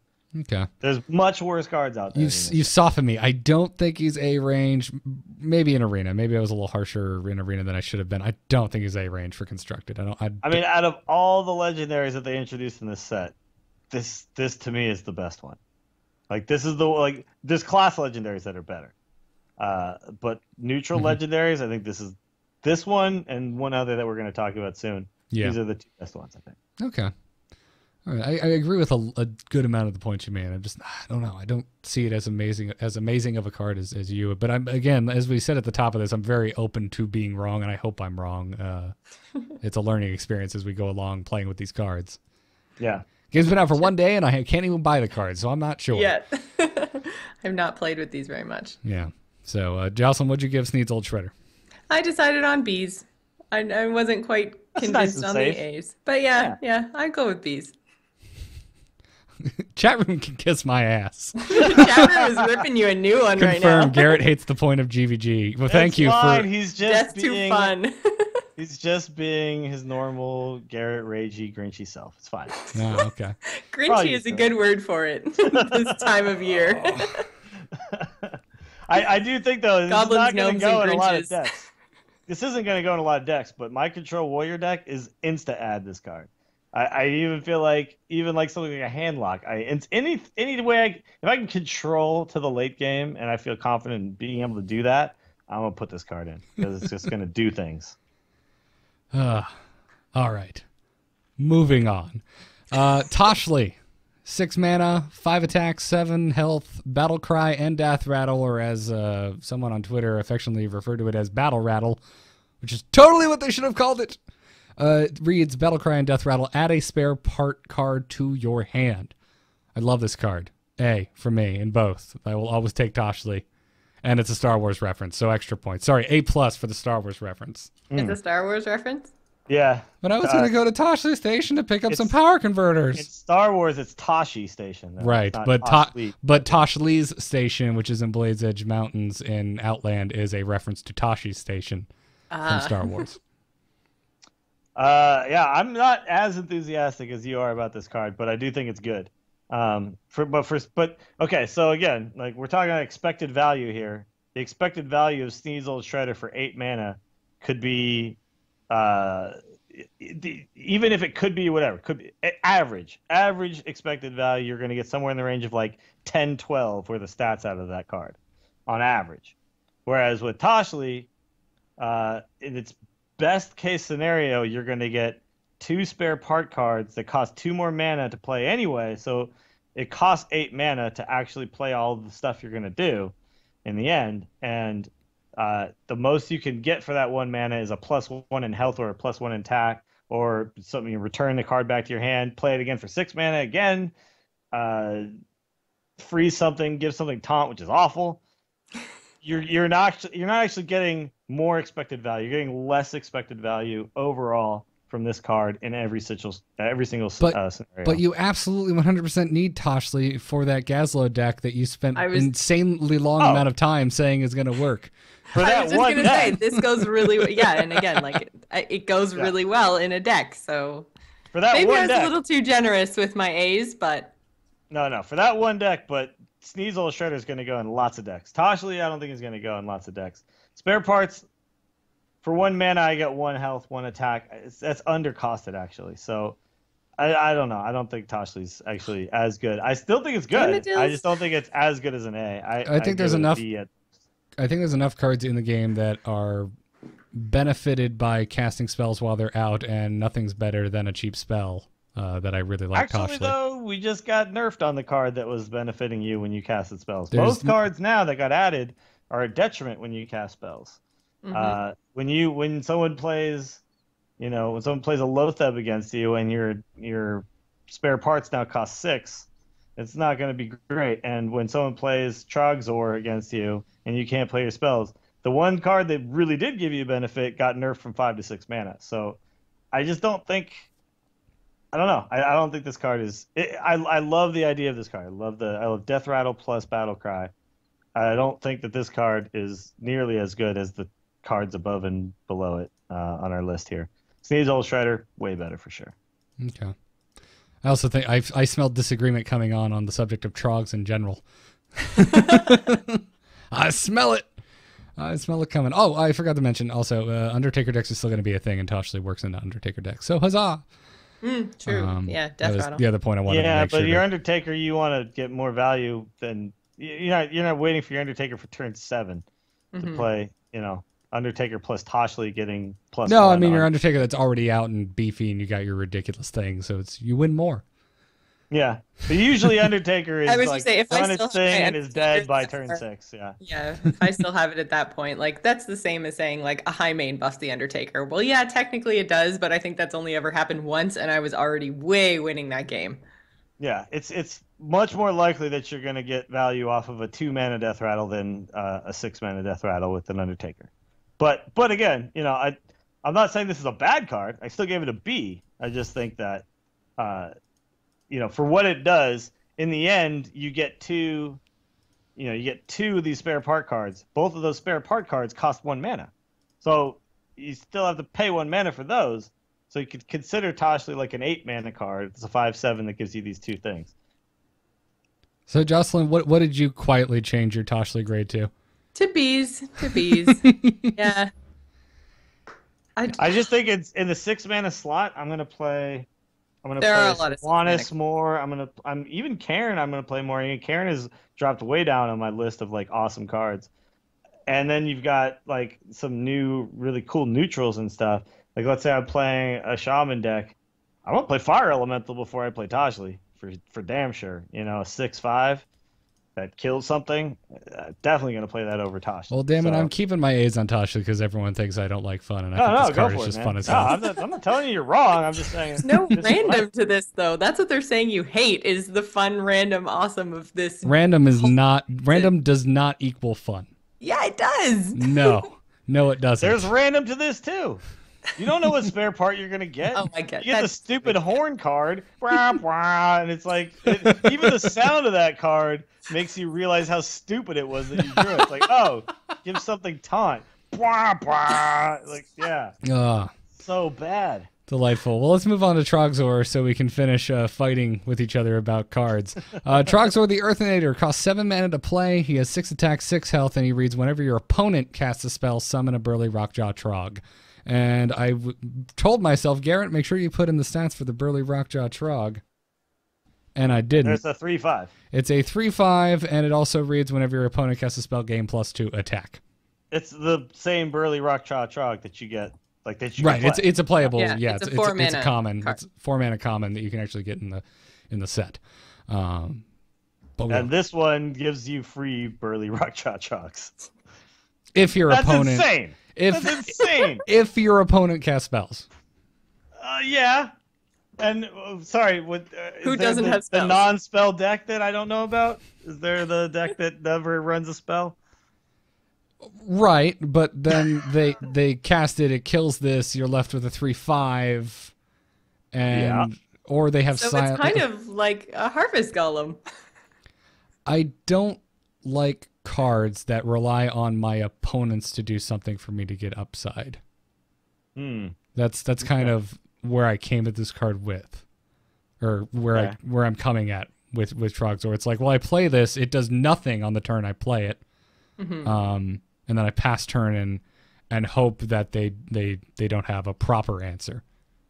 All right, well, let's just imagine the situation that you're talking about, because you didn't say anything about whether the other guy had stuff on board or not. If I play this into an empty board, I'm getting value out of this thing, one way or another, even if it's just the 6/6, because I prevented them from casting spells. It's very similar to me to what Lotheb does. What card Lotheb stops the turn? What card that you play on an empty board isn't a good thing? Plenty of cards. Like a card that does nothing that then just dies to whatever the hell they do. Plenty of stuff. There's plenty of stuff that does that. Give me an example. A Boulder Fist Ogre. 6 mana, 6/7. It's still a good thing because there's less chance they can remove it because they don't have a minion on board that could potentially. Yeah, but this is a 7 mana 6/6 where they don't have an option to kill it with a spell. If they kill it with a spell, they give me a 3/5. So the only way they can deal with this is minions of their own. Or silence.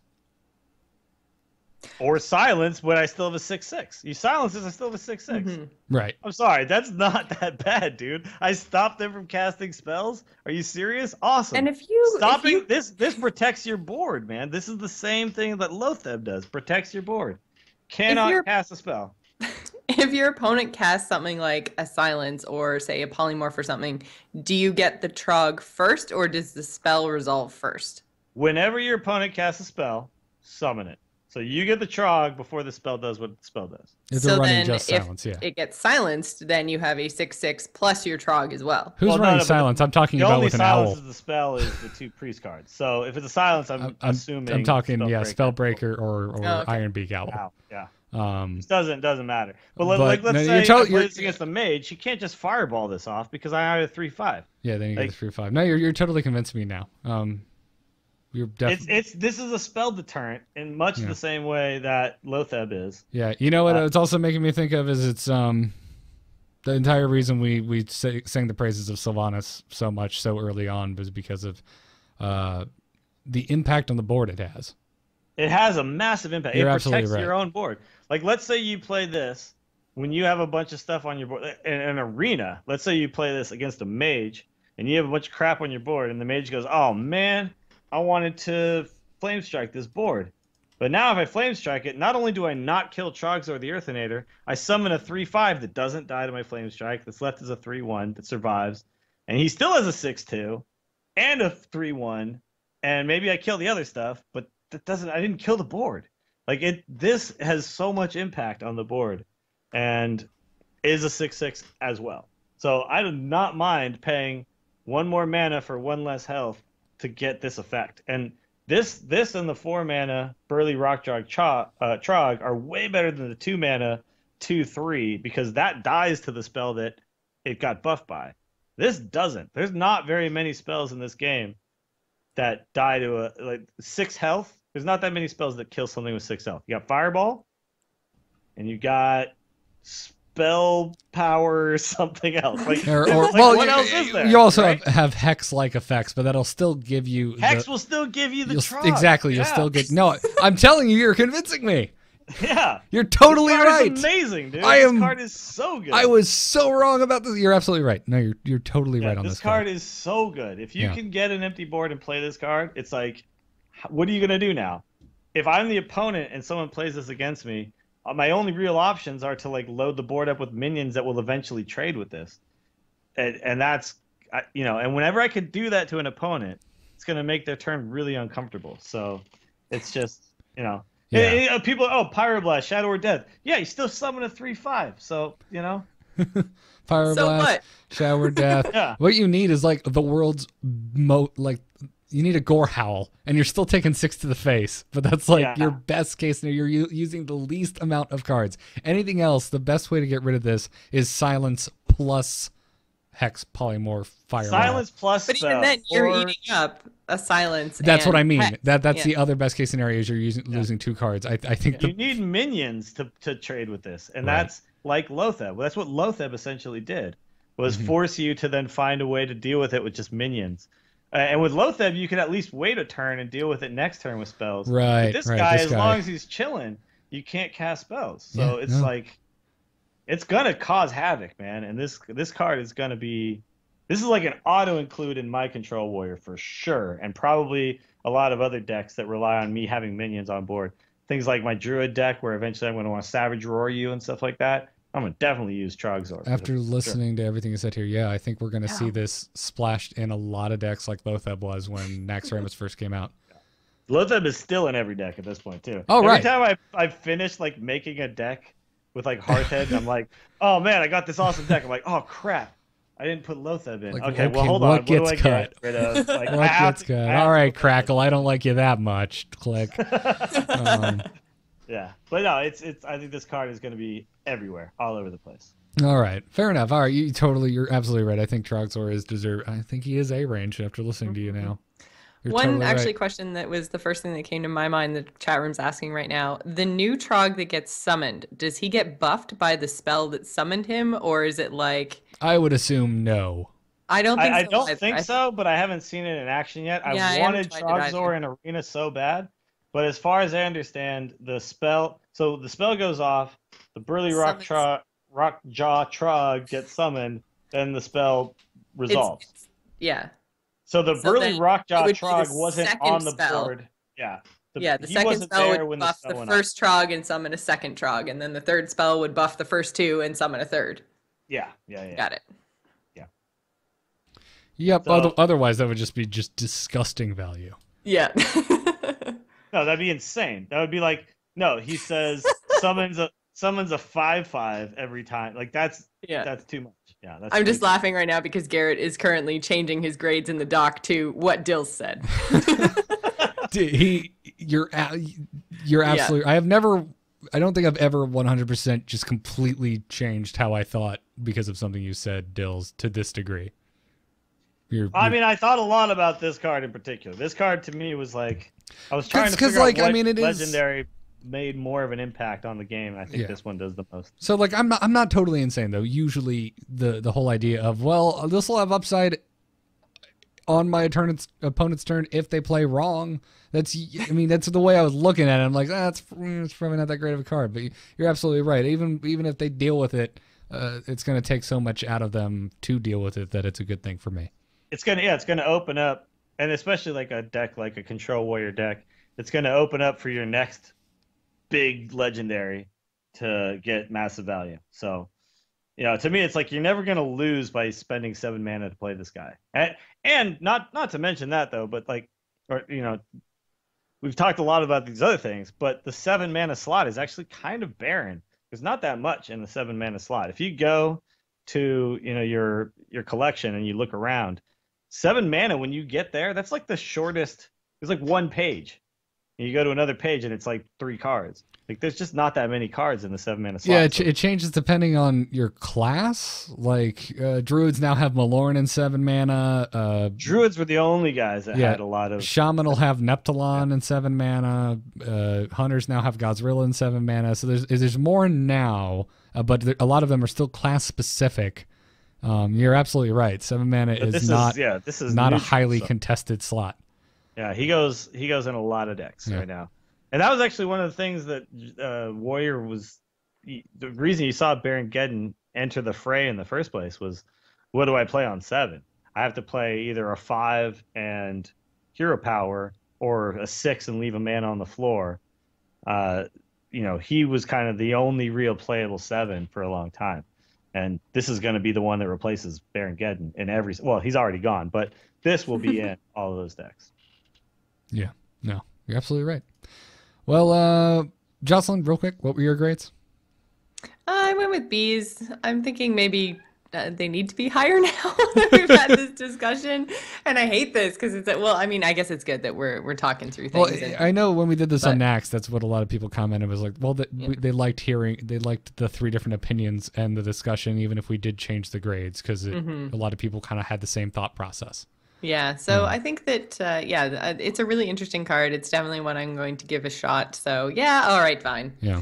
Well, you guys changed my grade on a few too, so don't sit here and be like, "Oh, Dill's changing everyone's grade." No, I was lower on several cards and then went up. So no, I applaud you, man. You totally did a really good job of explaining why this card is as good as it is. So good on you. For me, the reason that I came into it thinking that it wasn't so great was pretty much on par with you, Garrett. Is just like, I don't want a card that relies on my opponent doing something to give me the most value. Yeah, right. But everything Dill said was right. It's exactly. Like, well, even if they do it sucks for them. It's good for you, and they're burning cards, and you're not, and it's a good time. Just real quick, checking in with you, Dills. How you doing on time? Not doing well. So we may need to do one of these or something. I was gonna say, we can just cut emails. All right, we'll take one email. So let's take it now. Hello. Hello, it's me. Hello. Just quickly, do you get my message? Yep. Oh. Hello, brother. You can send your emails to tacpodcast@gmail.com, and next week we won't be reviewing as many cards, so hopefully we'll get through more. Emails. Our only email this week comes to us from Lawrence, who writes, "Hey, Garrett, Dills, and Jocelyn. There's a second T in Garrett. Ah!" I'm kidding. I'm not actually that angry. Thank you for Sorry. Lawrence writes, thank you for over a year of this entertaining podcast. I really enjoy the dynamics of you three. With the arrival of Goblins vs. Gnomes, what class are you looking forward to play? I think the Rogue has potential this time around, with its 1-mana spells and Gazlowe, among other things. I'm Ophidian in the chat room. Keep up the good work and stay angry. I will. As long as Crackle exists, Garrett shall be angry. Rogue looks, honestly, everyone looks dope as hell. It's hard for me to pick, but I'm going to stick with what I talked about last week. I want to play Token Paladin. I want to make it work. I'm so excited. I love token decks and other card games. Bring on the Token Paladin. Please, God, let it be viable. I think the problem with the token deck in Hearthstones compared to like Magic is the The 7 max. The 7 max is rough, and the fact that, well, everyone has a board clear, pretty much. But like, you know, when you're playing Magic, you can have 30 friggin' minions, you know, and it's just like, just stack them all together over here. Yep. But when you're playing Hearthstone with the 7 max, like you run out of space for. It's been a problem like for shamans and stuff too. But I think Warrior is going to see a lot of play. I think the Control Warrior is going to get much better than it had been, and outside of that, I think Priest is going to get even stronger than it already had been, because I think what is the card that knocks you down to attack? Oh man, I can't remember now. Chat room will help me out. Shrinkmeister. Shrinkmeister, thank you very much. Shrinkmeister is going to make it so that all the pesky 4-attack minions aren't going to be such a problem anymore. You can now Shrinkmeister them down, and then you can Shadow Word Pain them, and good to go. So there's going to be some really good priest decks, and also of course like healing some of these big beefy minions that are out there. It's going to be really, really good for priest, because their hero power was always, you know, suffering. Now there's actually going to be a lot of early game cards anyway, so they don't really. There's not as much detriment to the fact that their hero power sucks until there's stuff on board.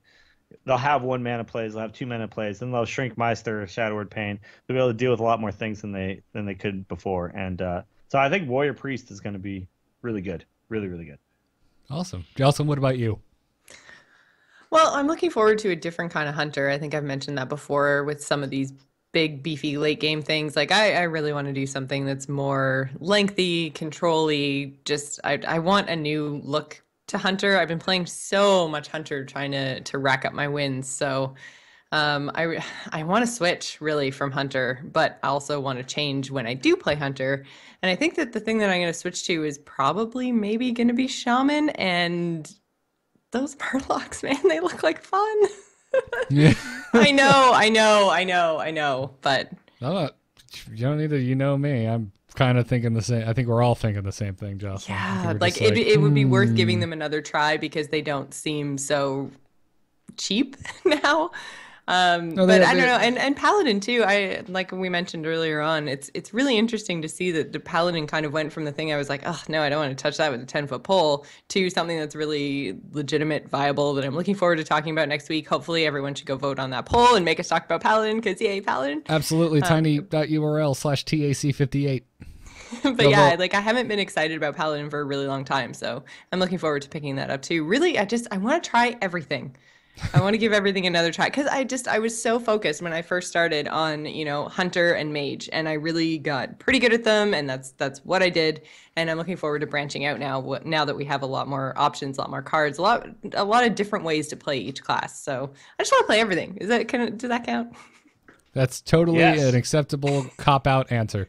I think there's going to be some amazing stuff with. I think Paladin mid-range could come back now too, because with the mech possibilities, you can actually go. Because before it was like aggro or control.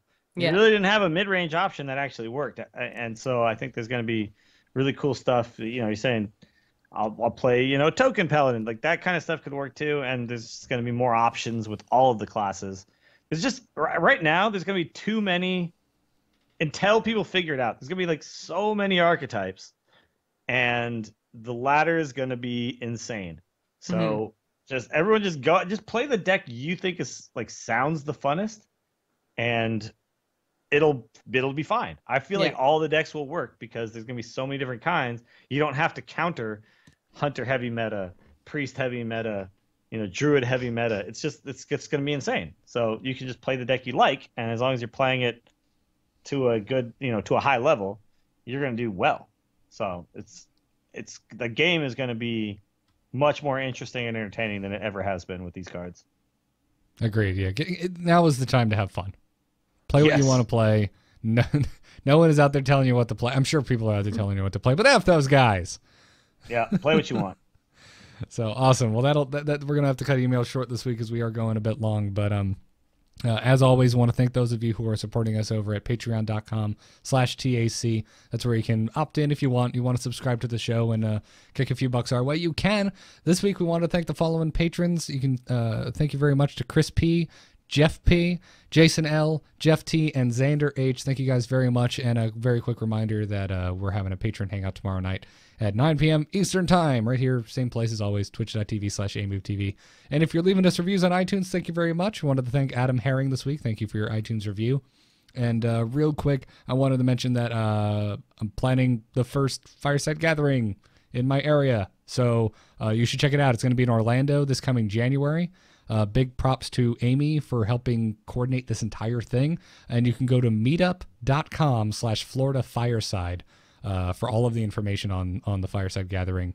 And also RSVP, because we're curious how many people are coming and how many pizzas we need to buy. So check that out. As always, The Angry Chicken is a production of amove.tv and frogpants.com. All of our past live shows can be found on youtube.com/StarcastShow. Our t-shirts are over at /loot.com. You can follow us on Twitter at TAC Podcast, or you can catch us a live show every Monday night at 10 p.m. Eastern on twitch.tv/amovetv or alphageekradio.com. And check out briangriffithmusic.com for the guy who made our intro music, which I am such a fan of. Dills, where can folks find you when you're not doing TAC? Well, you can find me on the Instance every Friday morning. I missed last week because I'm a dumbass, and I had so many things to talk about. It's been playing so much PvP and WoW and doing all that stuff, so it was a bummer, but I will be back this week. And it's me, Scott Johnson, the Terpster, and Patrick from France. Great show if you're into World of Warcraft. And who isn't into World of Warcraft these days? It's a fantastic game, and it's back. It's back, baby. So check me out there. Torturecast is the podcast for fans of the San Francisco Giants. There may be some news coming up soon. We kind of go on a little bit of a hiatus during the off season, but we still record here and there, and so check that out. And MGAtour.com, Mediocre Golf Association. We are also in our off season, so if you're into golf and you suck at it, that is the place to do that. Check me out on twitch.tv/WillieDillsSF. I'll be streaming a lot of Hearthstone and probably some WoW PvP as well, so check it out there. Awesome. Jocelyn, what about you? Every Friday night right here on AMove TV, we've got the Gamers In at 8:30 Eastern. We've also got Gamers In Game Night every Thursday night where we play multiplayer stuff and stream it with the community, so that's a ton of fun. When I am streaming, I'm GIS Gamer on Twitch, and the best place to find out when I'm doing all of that is on Twitter, where I am GIS Gamer. Awesome. Follow Jocelyn, just not in real life. That'd be creepy. Yeah, that'd be kind of creepy. Follow all of us, just not in real life, please. Thank you. You can follow me on Twitter at GarrettArt. There's 2 R's and 2 T's in Garrett. Or over at nomoonart.com, where very soon I'll be updating my portfolio because the second game I worked on got announced. So hooray, I can say I worked on it. It's coming out in March. It's called Dark Seas. Go check it out. You can also find me on the Heroes of the Storm podcast called Into the Nexus with Kyle Ferguson, or on Overwatchers with Mr. Patrick Beja, where we're talking about Overwatch until this week. This week's our last episode for a while. So go check that out.